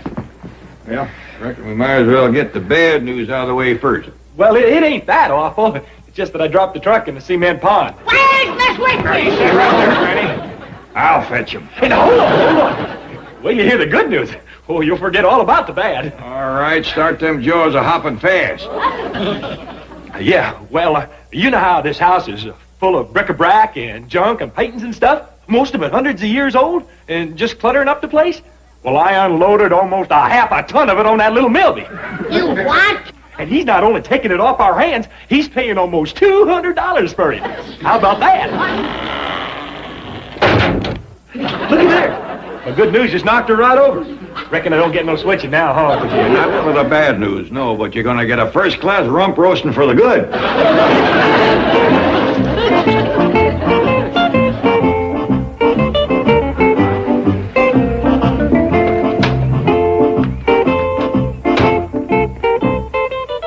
Hi, Uncle Milburn. Miss Hathaway, I'm glad you're here. What's going on here? What is this? I bought it for us. Every piece of fabulous antique. All I need is your check to pay for it. Partner, What are you talking about? you're gonna be proud of me. I conned it out of these hillbilly hicks for less than $200. It's worth 1,000 times that. I know. We'll sell it and make a fortune. Yes. Yes, we'll get rich. Drysdale and Drysdale. Antiques. What? Oh, yes, of course. Get Mr. Clammett. Now, we'll see if you really bought this stuff. I've got signed receipts from Simple Simon. You know Jethro? Why, you little monster, you probably cost my biggest account. Now, don't get excited, Uncle Milburn. How much do you want to forget the whole thing? This is something you've been eating all your life, and you're not buying your way out of it. It's gonna hurt you more than it does me. Don't count on it. Ah, he sure cleaned out the place, didn't he? I'm just glad we arrived before Milby resold everything. The little fellow wanted it that bad, he should have asked. We'd probably give him most of the stuff. It's Jethro's fault taking advantage of a sweet little fellow like that. By the way, where's Jethro? He's out back trying to get the truck out of the cement pond.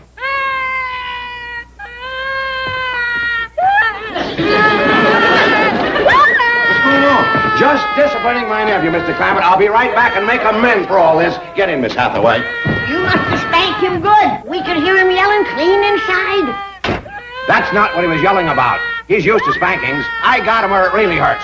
What you mean? I took his money belt.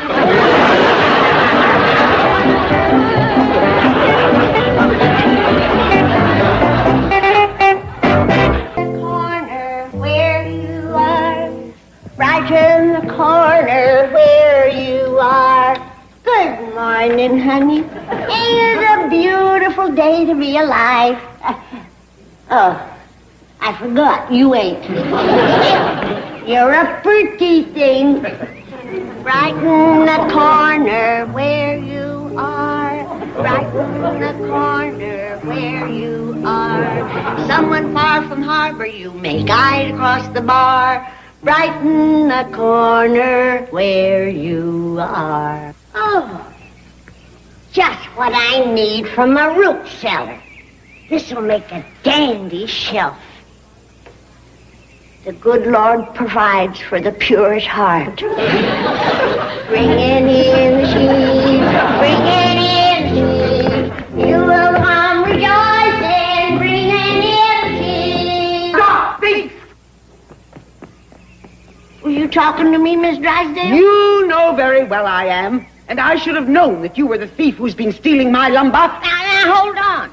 I found this board right there at the foot of the steps on my own property. You're not only a thief, you're a liar. Now, that ain't a nice thing to call your next-door neighbor, especially on such a pretty day. It hasn't been a pretty day since you became my next-door neighbor. You peasant! I hope you're writing all this down. Mr. Drysdale, you done reviled and persecuted me, but I forgive you 70 times 7. And though you covet what's rightfully mine, I give it to you with a glad heart. Because a kind deed turneth away wrath, and pride goeth before a fall.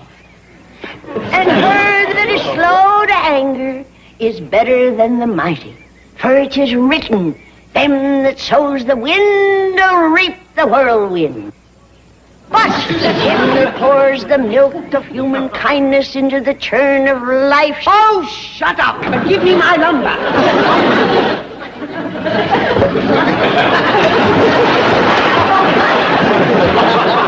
There it is, pal. Oh, so you've been cooking again, have you? Yes, sir. Special just for Well, would you look at that? Been a long time since I've seen one of these. Yes, sir, that's a dandy. What is it? It's a sponge cake. And there's a glass of milk to dunk it in. Well, doggy, it's a sponge cake. Why, it's light as a feather. I bet you that rascal will really sop up the milk. Well, it ought to. I put 4 sponges in it.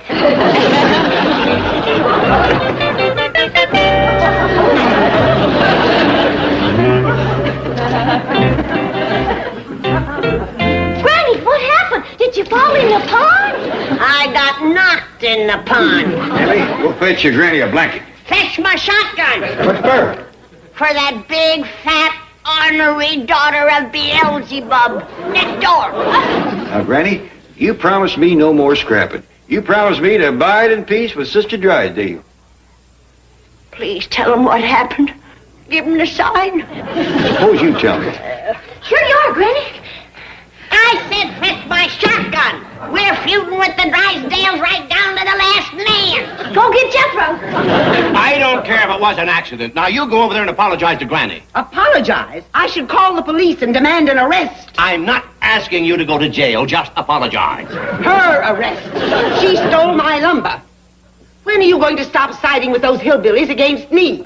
When you deposit $67 million in my bank. That's only money. I'm your wife, your mate. For 27 years, I've shared your bed and board. Please, not while I'm eating. Oh, now, Margaret. This whole thing is just a tempest in a teapot. Let Granny have the wood. What's a few lousy pieces of lumber?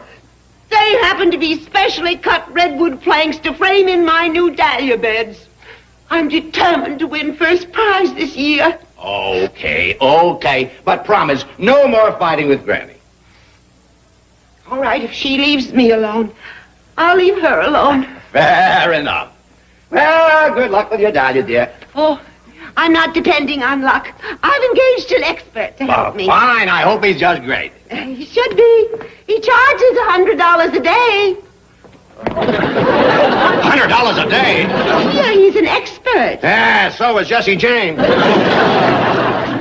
Jethro, you seen your granny around? No, sir, Uncle Jed. Hey, is there any more of that cake around? Any more? Did you eat the one that was here? Oh, yes, sir. How was it? Good, but springy. When I bit into it, it kind of fought back. Funny thing about that cake, it was light as a feather going down, but the more milk I drink, the heavier it sits. I think some of the threads from the flour sack got into it, too. On your feet, men. We're marching into battle against the Drysdales. Like dogs. Wait a minute, come here. All right, come on.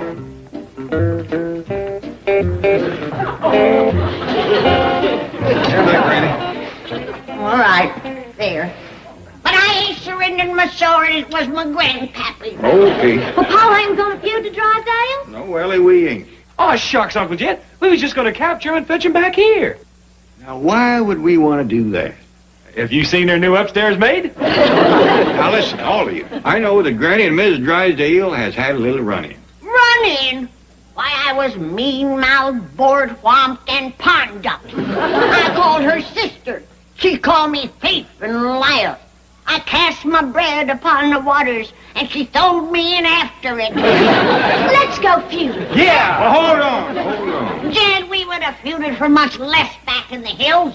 We ain't back in the hills. You gotta remember that city folks like Mrs. Drysdale is much more loose with their talk. And somebody ought to button her lip. Granny, it just could be that she's powerful sorry for what she said. Then why don't she come over and apologize? How about letting her send her maid? You hush up. We all know what a prideful woman she is. So, Granny, why don't you meet her halfway? No, I won't. It'd put a star in your crown. Nothing do. Granny, I know how much you like hymn singing. Now, why don't you let a hymn of happiness drive the hate from your heart? No. I know a dandy. One of your favorites. I got the joy, joy, joy, joy down in my heart. Down in my heart. Down in my heart. I got a joy, joy, joy, joy down in my heart. Down in my heart. Sing it, sister. I got a joy, joy, joy, joy down in my heart. $10 a piece for dahlia bulbs? Darling, these are new and original varieties. We're going to put a different variety in each bed. At these prices, we should put them in my vault. I'm to have the honor of naming them. Oh, how exciting. Isn't it? I've decided to name one for Daddy, one for Sonny, one for myself, and the fourth for the wonderful man that made all this possible. Oh, really? Yes, Mr. Ted. Excuse me, Chief, you're wanted on the telephone. Now, since I'm paying Mr. Wonderful $100 a day, suppose you get him busy. We're ready for the groundbreaking ceremonies, Mr. Ted. Groundbreaking. I'm the one he's breaking. Mrs. Drysdale, I'm terribly sorry, but my shovel has disappeared. Well, that's strange. It was right there beside those redwood planks. Wait a minute. I think I know where it might be. Mr. Drysdale, I'm coming to meet you halfway.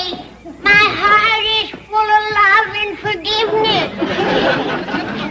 Ah, that Jethro. Always leaving tools strewn about. But I ain't gonna let it upset me. 'Cause I got joy, joy, joy, joy down in my heart. Down in my heart. Down in my heart. 'Cause I got... Stop, thief! Well, Sister Drysdale, come to apologize, ain't you? You sorry you called me a thief? Yes, you're no thief. You're a kleptomaniac. Well, that's better. Now, let's join our voices in a hymn of happiness. Oh, we got joy, joy, Give me joy. that shovel. Now, wait a minute. Is it yours? No, but I want it. Give it to me. Oh, please, sister.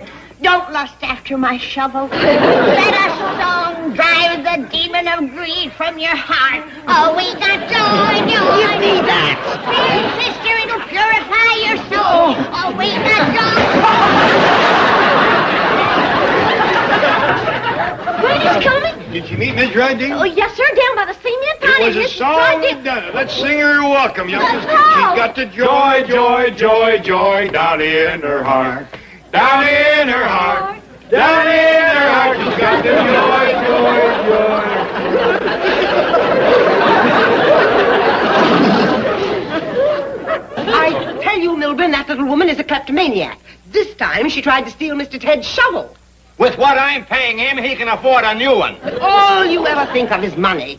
Can't you understand that compared to the social graces, money is nothing? You could be committed for a statement like that. Hello? Oh, Mr. Clafford. How are you? I'm fine, thank you, but I'm kind of worried about your wife. Well, frankly, so am I. You did what? Threw Granny in a cement pond. Yes, sir, and I'm afraid she's going to dry out real mean. She's about to swap her olive branch for a shotgun. I'll see that Margaret apologizes. I'll die first. Granny might arrange that. Of course, her gun's only loaded with rock salt and bacon rind, but that'll raise right smart of a welt. Well, I'll warn Margaret. I'm not afraid of that little hillbilly hoodlum. Mr. Drysdale, I think I hear Granny coming. I'll do what I can to head her off, but I'm afraid the fat's in the fire. Bye. Well, Fats, you're in the fire. Milburn, will you stop being insulting and face the facts? That woman is a common thief, a scavenger. Mrs. Drysdale, I have apprehended the kleptomaniac. Ellie's chip. Are you sure? Caught her red-handed. She was going through the hedge with another redwood plank and this dahlia bed marker.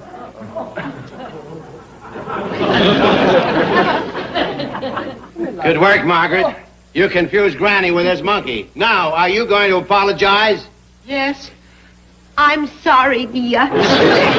Funny. Now you get over there and tell Granny you're sorry. I shall never humble myself before that vicious little harpy. Never. I ought to put her across my knee and... What's this silly thing? It's a marker for one of the 4 dahlia beds. Daddy? Yeah, she's naming that particular variety after her father. Oh, yes. Now, wait a minute. I've got an idea that just might appease Granny. She loves flowers. Margaret! Out of my way. I'm going to salt her hide and nail it to the barn door. Oh, Granny. Join me in a chorus, Love Lifted Me. No more song, no more hymns. I raised my voice and she lowered the boom. I walked beside the still waters and she thrown me in. That poor city woman don't know nothing about feuding. She's about to get some on-the-job training. Leastways, it won't be no sneak attack. I warn them.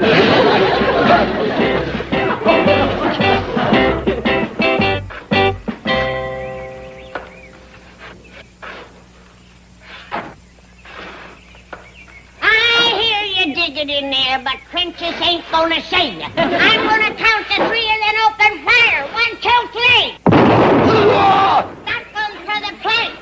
This one here is for the shovel.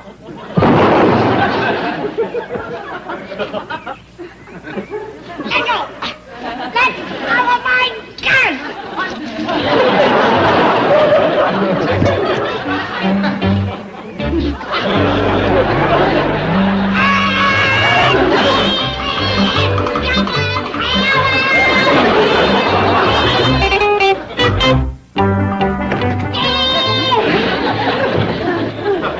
Well, you're doing better, Granny. This time you come back dry.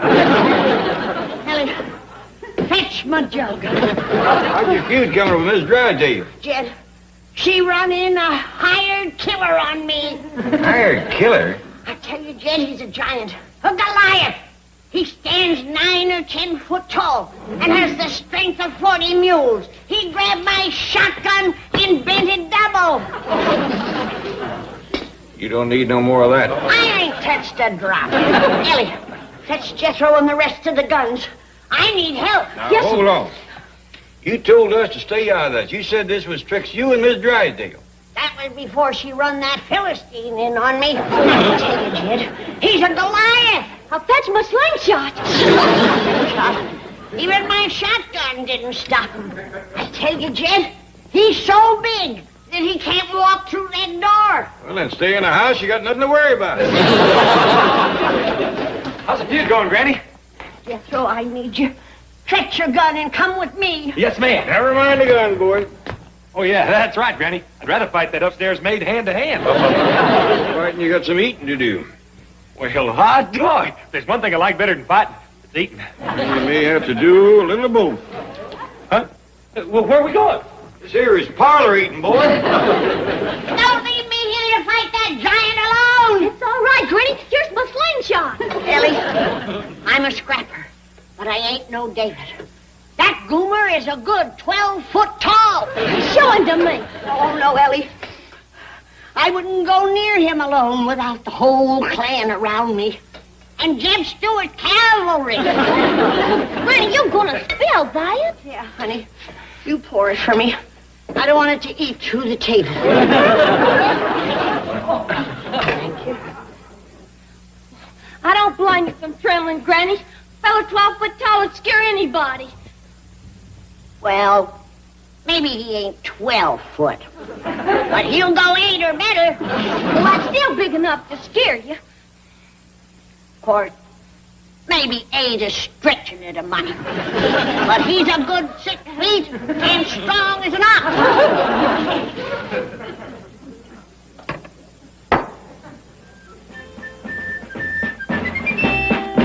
Well, Granny, where you going?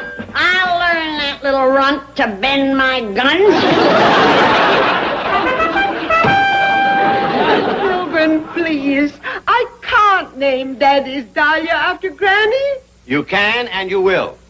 And the other 3 varieties will be named for the rest of the Clampetts. No. Yes, yes. Either that or Mr. Ted and his bulbs go back to the hothouse. It will be a fine gesture, Mrs. Drysdale, one that will ensure peace in our time. Oh, hired hand gonna scare me. turn that side poke every way but loose. I'll hit him so hard it'll take him 3 days to walk back.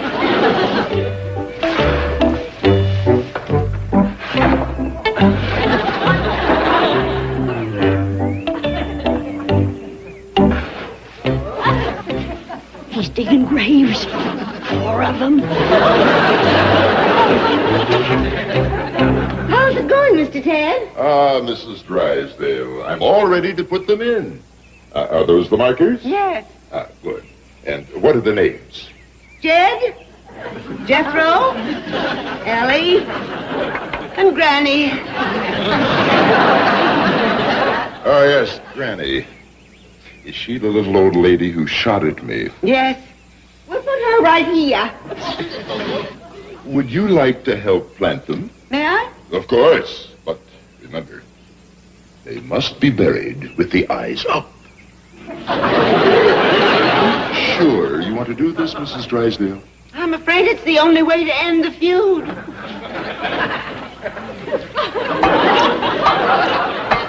it ain't! Please, don't do it. Not to sweet little innocent Ellie Mae and Jethro. Nor Jed neither. He ain't to blame. He tried to talk me out of it, but I wouldn't listen to him. I'm to blame. Take me and spare the others. Throw the dirt on me. Ready to pay for my sins. One last request. Plant me a mite deeper. I don't want the chickens scratching me up. What's going on out here? It's all right, Mr. Drysdale. I'm crossing over Jordan with a song on my lips. I got it, joy, joy, joy, joy, joy. Get her out of there, yes. I'm willing to go, Mr. Drysdale, if you just fill in them other graves. Graves? Those are flower beds. Oh, Mrs. Drysdale and Mr. Ted are going to plant dahlias here. You wouldn't josh a poor old corpse, would you? Oh, Granny, they'll be Granny, you all right? Hey, did you whip the Drysdale? And big old Golan? I done better than whoop 'em. I showed 'em the light. Put their feet on the paths of peace. They has done beat their swords into plowshares and planting flowers in my honor. Come in, you peace-loving dahlia diggers, and come in and sing them. Joy, joy, joy, joy, down in my heart, down in my heart, joy, joy, joy, joy, down in my heart, down in my heart, you say. The corner where you are, right in the corner where you are. Good morning, honey. Ain't it a beautiful day to be alive? Oh, I forgot, you ain't. You're a pretty thing. Right in the corner where you are.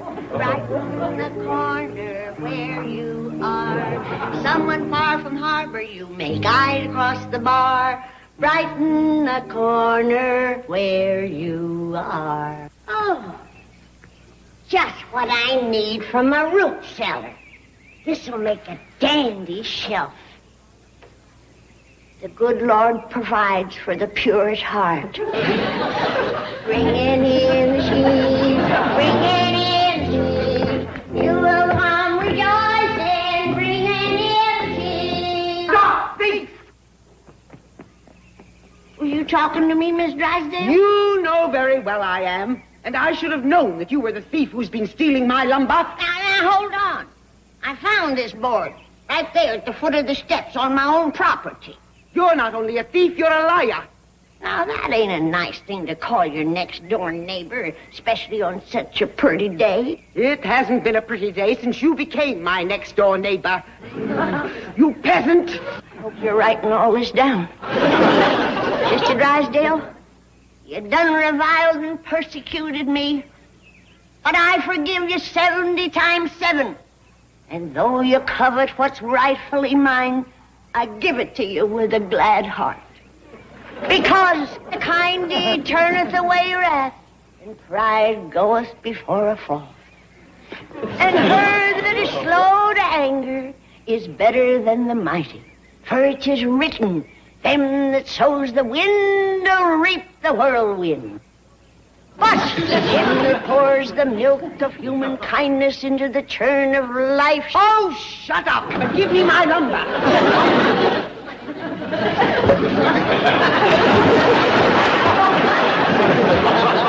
There it is, Pa. Oh, so you've been cooking again, have you? Yes, sir. Special just for you.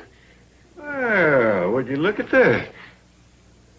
Been a long time since I've seen one of these. Yes, sir, that's a dandy.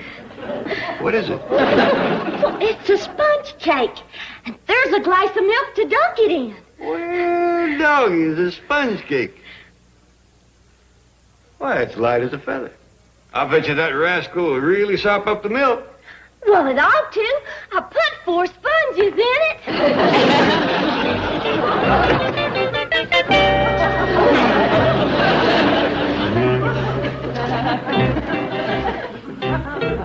Granny, what happened? Did you fall in the pond? I got knocked in the pond. Ellie, go fetch your granny a blanket. Fetch my shotgun. What for? For that big, fat, ornery daughter of Beelzebub next door. Now, Granny, you promised me no more scrapping. You promised me to abide in peace with Sister Drysdale. Please tell him what happened. Give him the sign. Suppose you tell me. Here you are, Granny. I said fetch my shotgun. We're feuding with the Drysdales right down to the last man. Go get Jethro. I don't care if it was an accident. Now, you go over there and apologize to Granny. Apologize? I should call the police and demand an arrest. I'm not asking you to go to jail. Just apologize. Her arrest. She stole my lumber. When are you going to stop siding with those hillbillies against me? When you deposit $67 million in my bank. That's only money. I'm your wife, your mate. For 27 years, I've shared your bed and board. Please, not while I'm eating. Oh, now, Margaret. This whole thing is just a tempest in a teapot. Let Granny have the wood. What's a few lousy pieces of lumber? They happen to be specially cut redwood planks to frame in my new dahlia beds. I'm determined to win first prize this year. Okay. But promise, no more fighting with Granny. All right, if she leaves me alone, I'll leave her alone. Fair enough. Well, good luck with your dahlia, dear. Oh, I'm not depending on luck. I've engaged an expert to help me. Fine, I hope he's just great. He should be. He charges $100 a day. $100 a day? Yeah, he's an expert. Yeah, so is Jesse James. Jethro, you seen your granny around? No, sir, Uncle Jet. Hey, is there any more of that cake around? Any more? Did you eat the one that was here? Oh, yes, sir. How was it? Good, but springy. When I bit into it, it kind of fought back. Funny thing about that cake, it was light as a feather going down, but the more milk I drink, the heavier it sits. I think some of the threads from the flour sack got into it, too. On your feet, men. We're marching into battle against the Drysdale. Like dogs. Wait a minute, come here. All right, come on.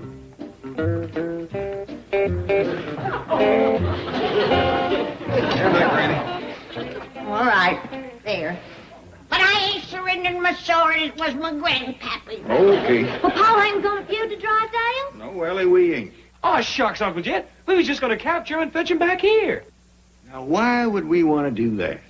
Have you seen their new upstairs maid? Now, listen, all of you. I know that Granny and Mrs. Drysdale has had a little run-in. Run-in? Why, I was mean-mouthed, board-whomped, and pond-dumped. I called her sister. She called me thief and liar. I cast my bread upon the waters, and she throwed me in after it. Let's go feud. Yeah, well, hold on. Jed, we would have feuded for much less back in the hills.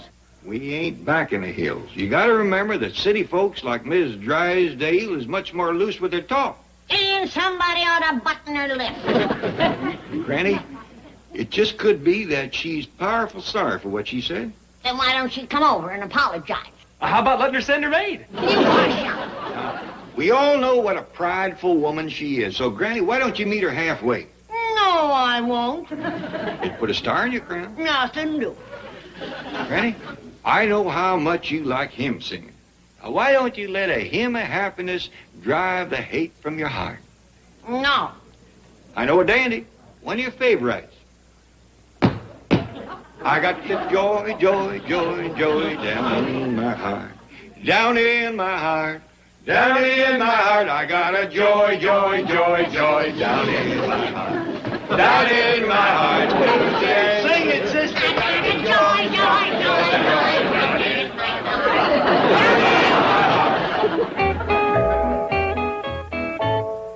$10 a piece for dahlia bulbs? Darling, these are new and original varieties. We're going to put a different variety in each bed. At these prices, we should put them in my vault. I'm to have the honor of naming them. Oh, how exciting. Isn't it? I've decided to name one for Daddy, one for Sonny, one for myself, and the fourth for the wonderful man that made all this possible. Oh, really? Yes, Mr. Ted. Excuse me, Chief, you're wanted on the telephone. Now, since I'm paying Mr. Wonderful $100 a day, suppose you get him busy. We're ready for the groundbreaking ceremonies, Mr. Ted. Groundbreaking. I'm the one he's breaking. Mrs. Drysdale, I'm terribly sorry, but my shovel has disappeared. Well, that's strange. It was right there beside those redwood planks. Wait a minute. I think I know where it might be. Mr. Drysdale, I'm coming to meet you halfway. My heart is full of love and forgiveness. That's that Jethro. Always leaving tools strewn about. But I ain't gonna let it upset me. 'Cause I got joy, joy, joy, joy down in my heart. Down in my heart. Down in my heart. 'Cause I got... Stop, thief!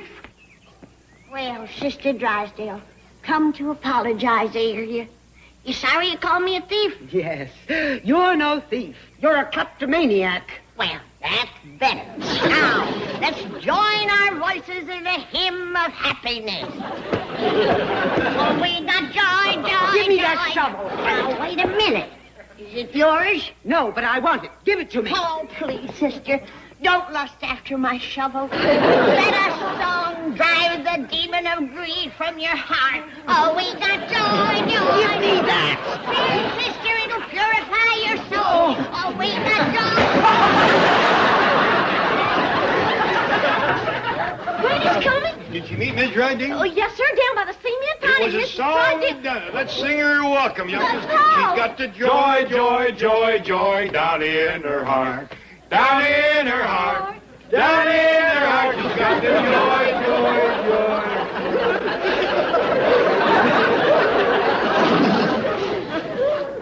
I tell you, Milburn, that little woman is a kleptomaniac. This time she tried to steal Mr. Ted's shovel. With what I'm paying him, he can afford a new one. All you ever think of is money. Can't you understand that compared to the social graces, money is nothing? You could be committed for a statement like that. Hello? Oh, Mr. Clapper. How are you? I'm fine, thank you, but I'm kind of worried about your wife. Well, frankly, so am I. You did what? Threw Granny in a cement pond. Yes, sir, and I'm afraid she's going to dry out real mean. She's about to swap her olive branch for a shotgun. I'll see that Margaret apologizes. I'll die first. Granny might arrange that. Of course, her gun's only loaded with rock salt and bacon rind, but that'll raise right smart of a well. Well, I'll warn Margaret. I'm not afraid of that little hillbilly hoodlum. Mr. Drysdale, I think I hear Granny coming. I'll do what I can to head her off, but I'm afraid the fat's in the fire. Bye. Well, Fats, you're in the fire. Milburn, will you stop being insulting and face the facts? That woman is a common thief, a scavenger. Mrs. Drysdale, I have apprehended the kleptomaniac. Ellie's chip. Are you sure? Caught her red-handed. She was going through the hedge with another redwood plank and this dahlia bed marker.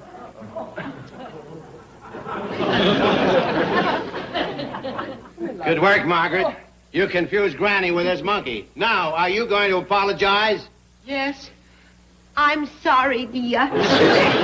Funny. Now you get over there and tell Granny you're sorry. I shall never humble myself before that vicious little harpy. Never. I ought to put her across my knee. What's this silly thing? It's a marker for one of the 4 dahlia beds. Daddy? Yes, she's naming that particular variety after her father. Oh, yes.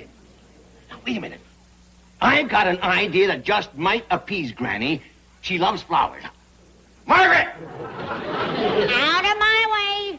I'm going to salt her hide and nail it to the barn door. Oh, Granny.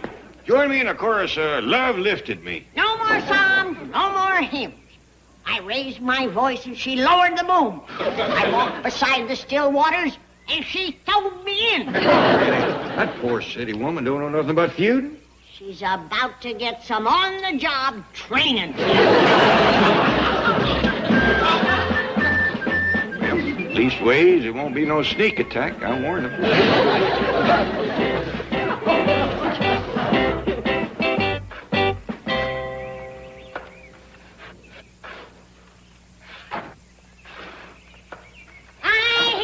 Digging in there, but Princess ain't gonna save you. I'm gonna count to 3 and then open fire. 1, 2, 3.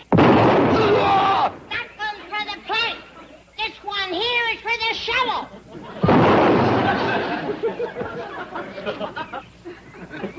Let go. Let go of my gun.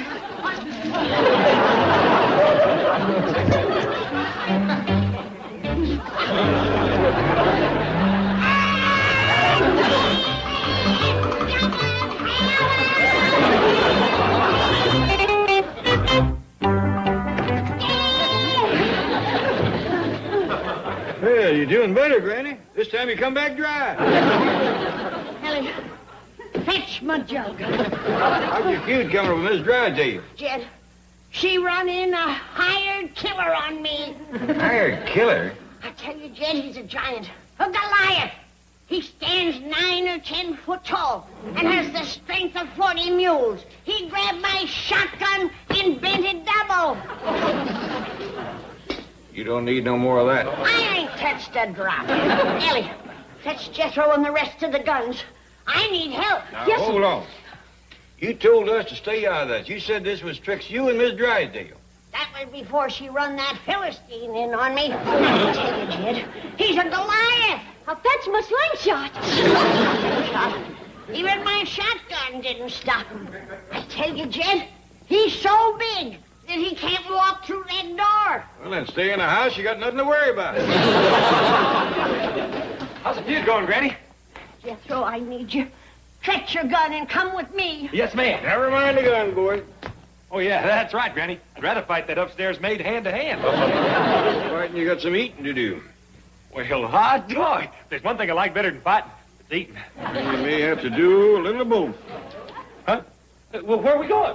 This here is parlor eating, boy. Don't leave me here to fight that giant alone. It's all right, Granny. Here's my slingshot. Ellie, I'm a scrapper, but I ain't no David. That goomer is a good 12 foot tall. Show him to me. Oh, no, Ellie. I wouldn't go near him alone without the whole clan around me. And Jeb Stewart's cavalry. Granny, you gonna spill, by it? Yeah, honey. You pour it for me. I don't want it to eat through the table. Thank you. I don't blame you for trembling, Granny. Fella 12 foot tall would scare anybody. Well, maybe he ain't 12 foot. But he'll go 8 or better. Well, that's still big enough to scare you. Or maybe 8 is stretching it a mite. But he's a good 6 feet and strong as an ox.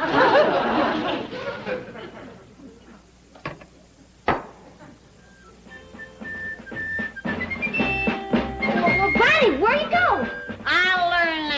runt to bend my guns? Children, please. I can't name Daddy's Dahlia after Granny. You can and you will. And the other 3 varieties will be named for the rest of the Clampetts. No. Yes. Either that or Mr. Ted and his bulbs go back to the hothouse.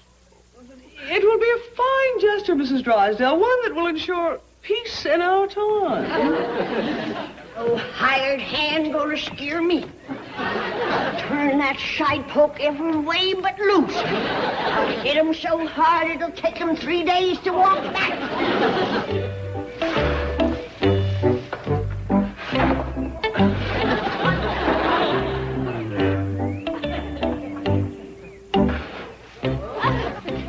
He's digging graves. 4 of them. How's it going, Mr. Ted? Mrs. Drysdale, I'm all ready to put them in. Are those the markers? Yes. Good. And what are the names? Jed, Jethro, Ellie, and Granny. Oh, yes, Granny. Is she the little old lady who shot at me? Yes. We'll put her right here. Would you like to help plant them? May I? Of course. But remember, they must be buried with the eyes up. Sure you want to do this, Mrs. Drysdale? I'm afraid it's the only way to end the feud. No,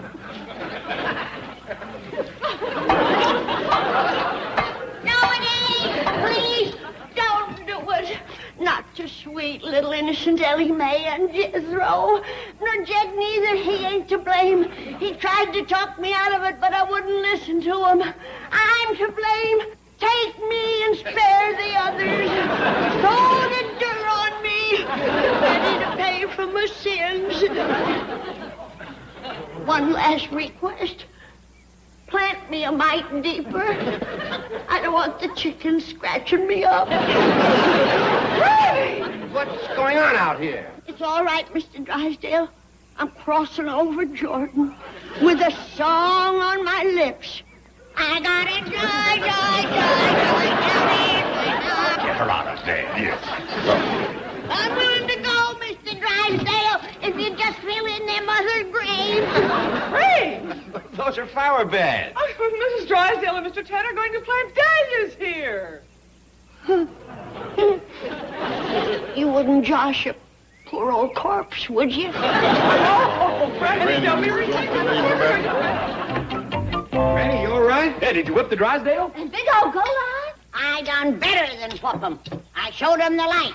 Put their feet on the paths of peace. They has done beat their swords into plowshares and plant flowers in my honor.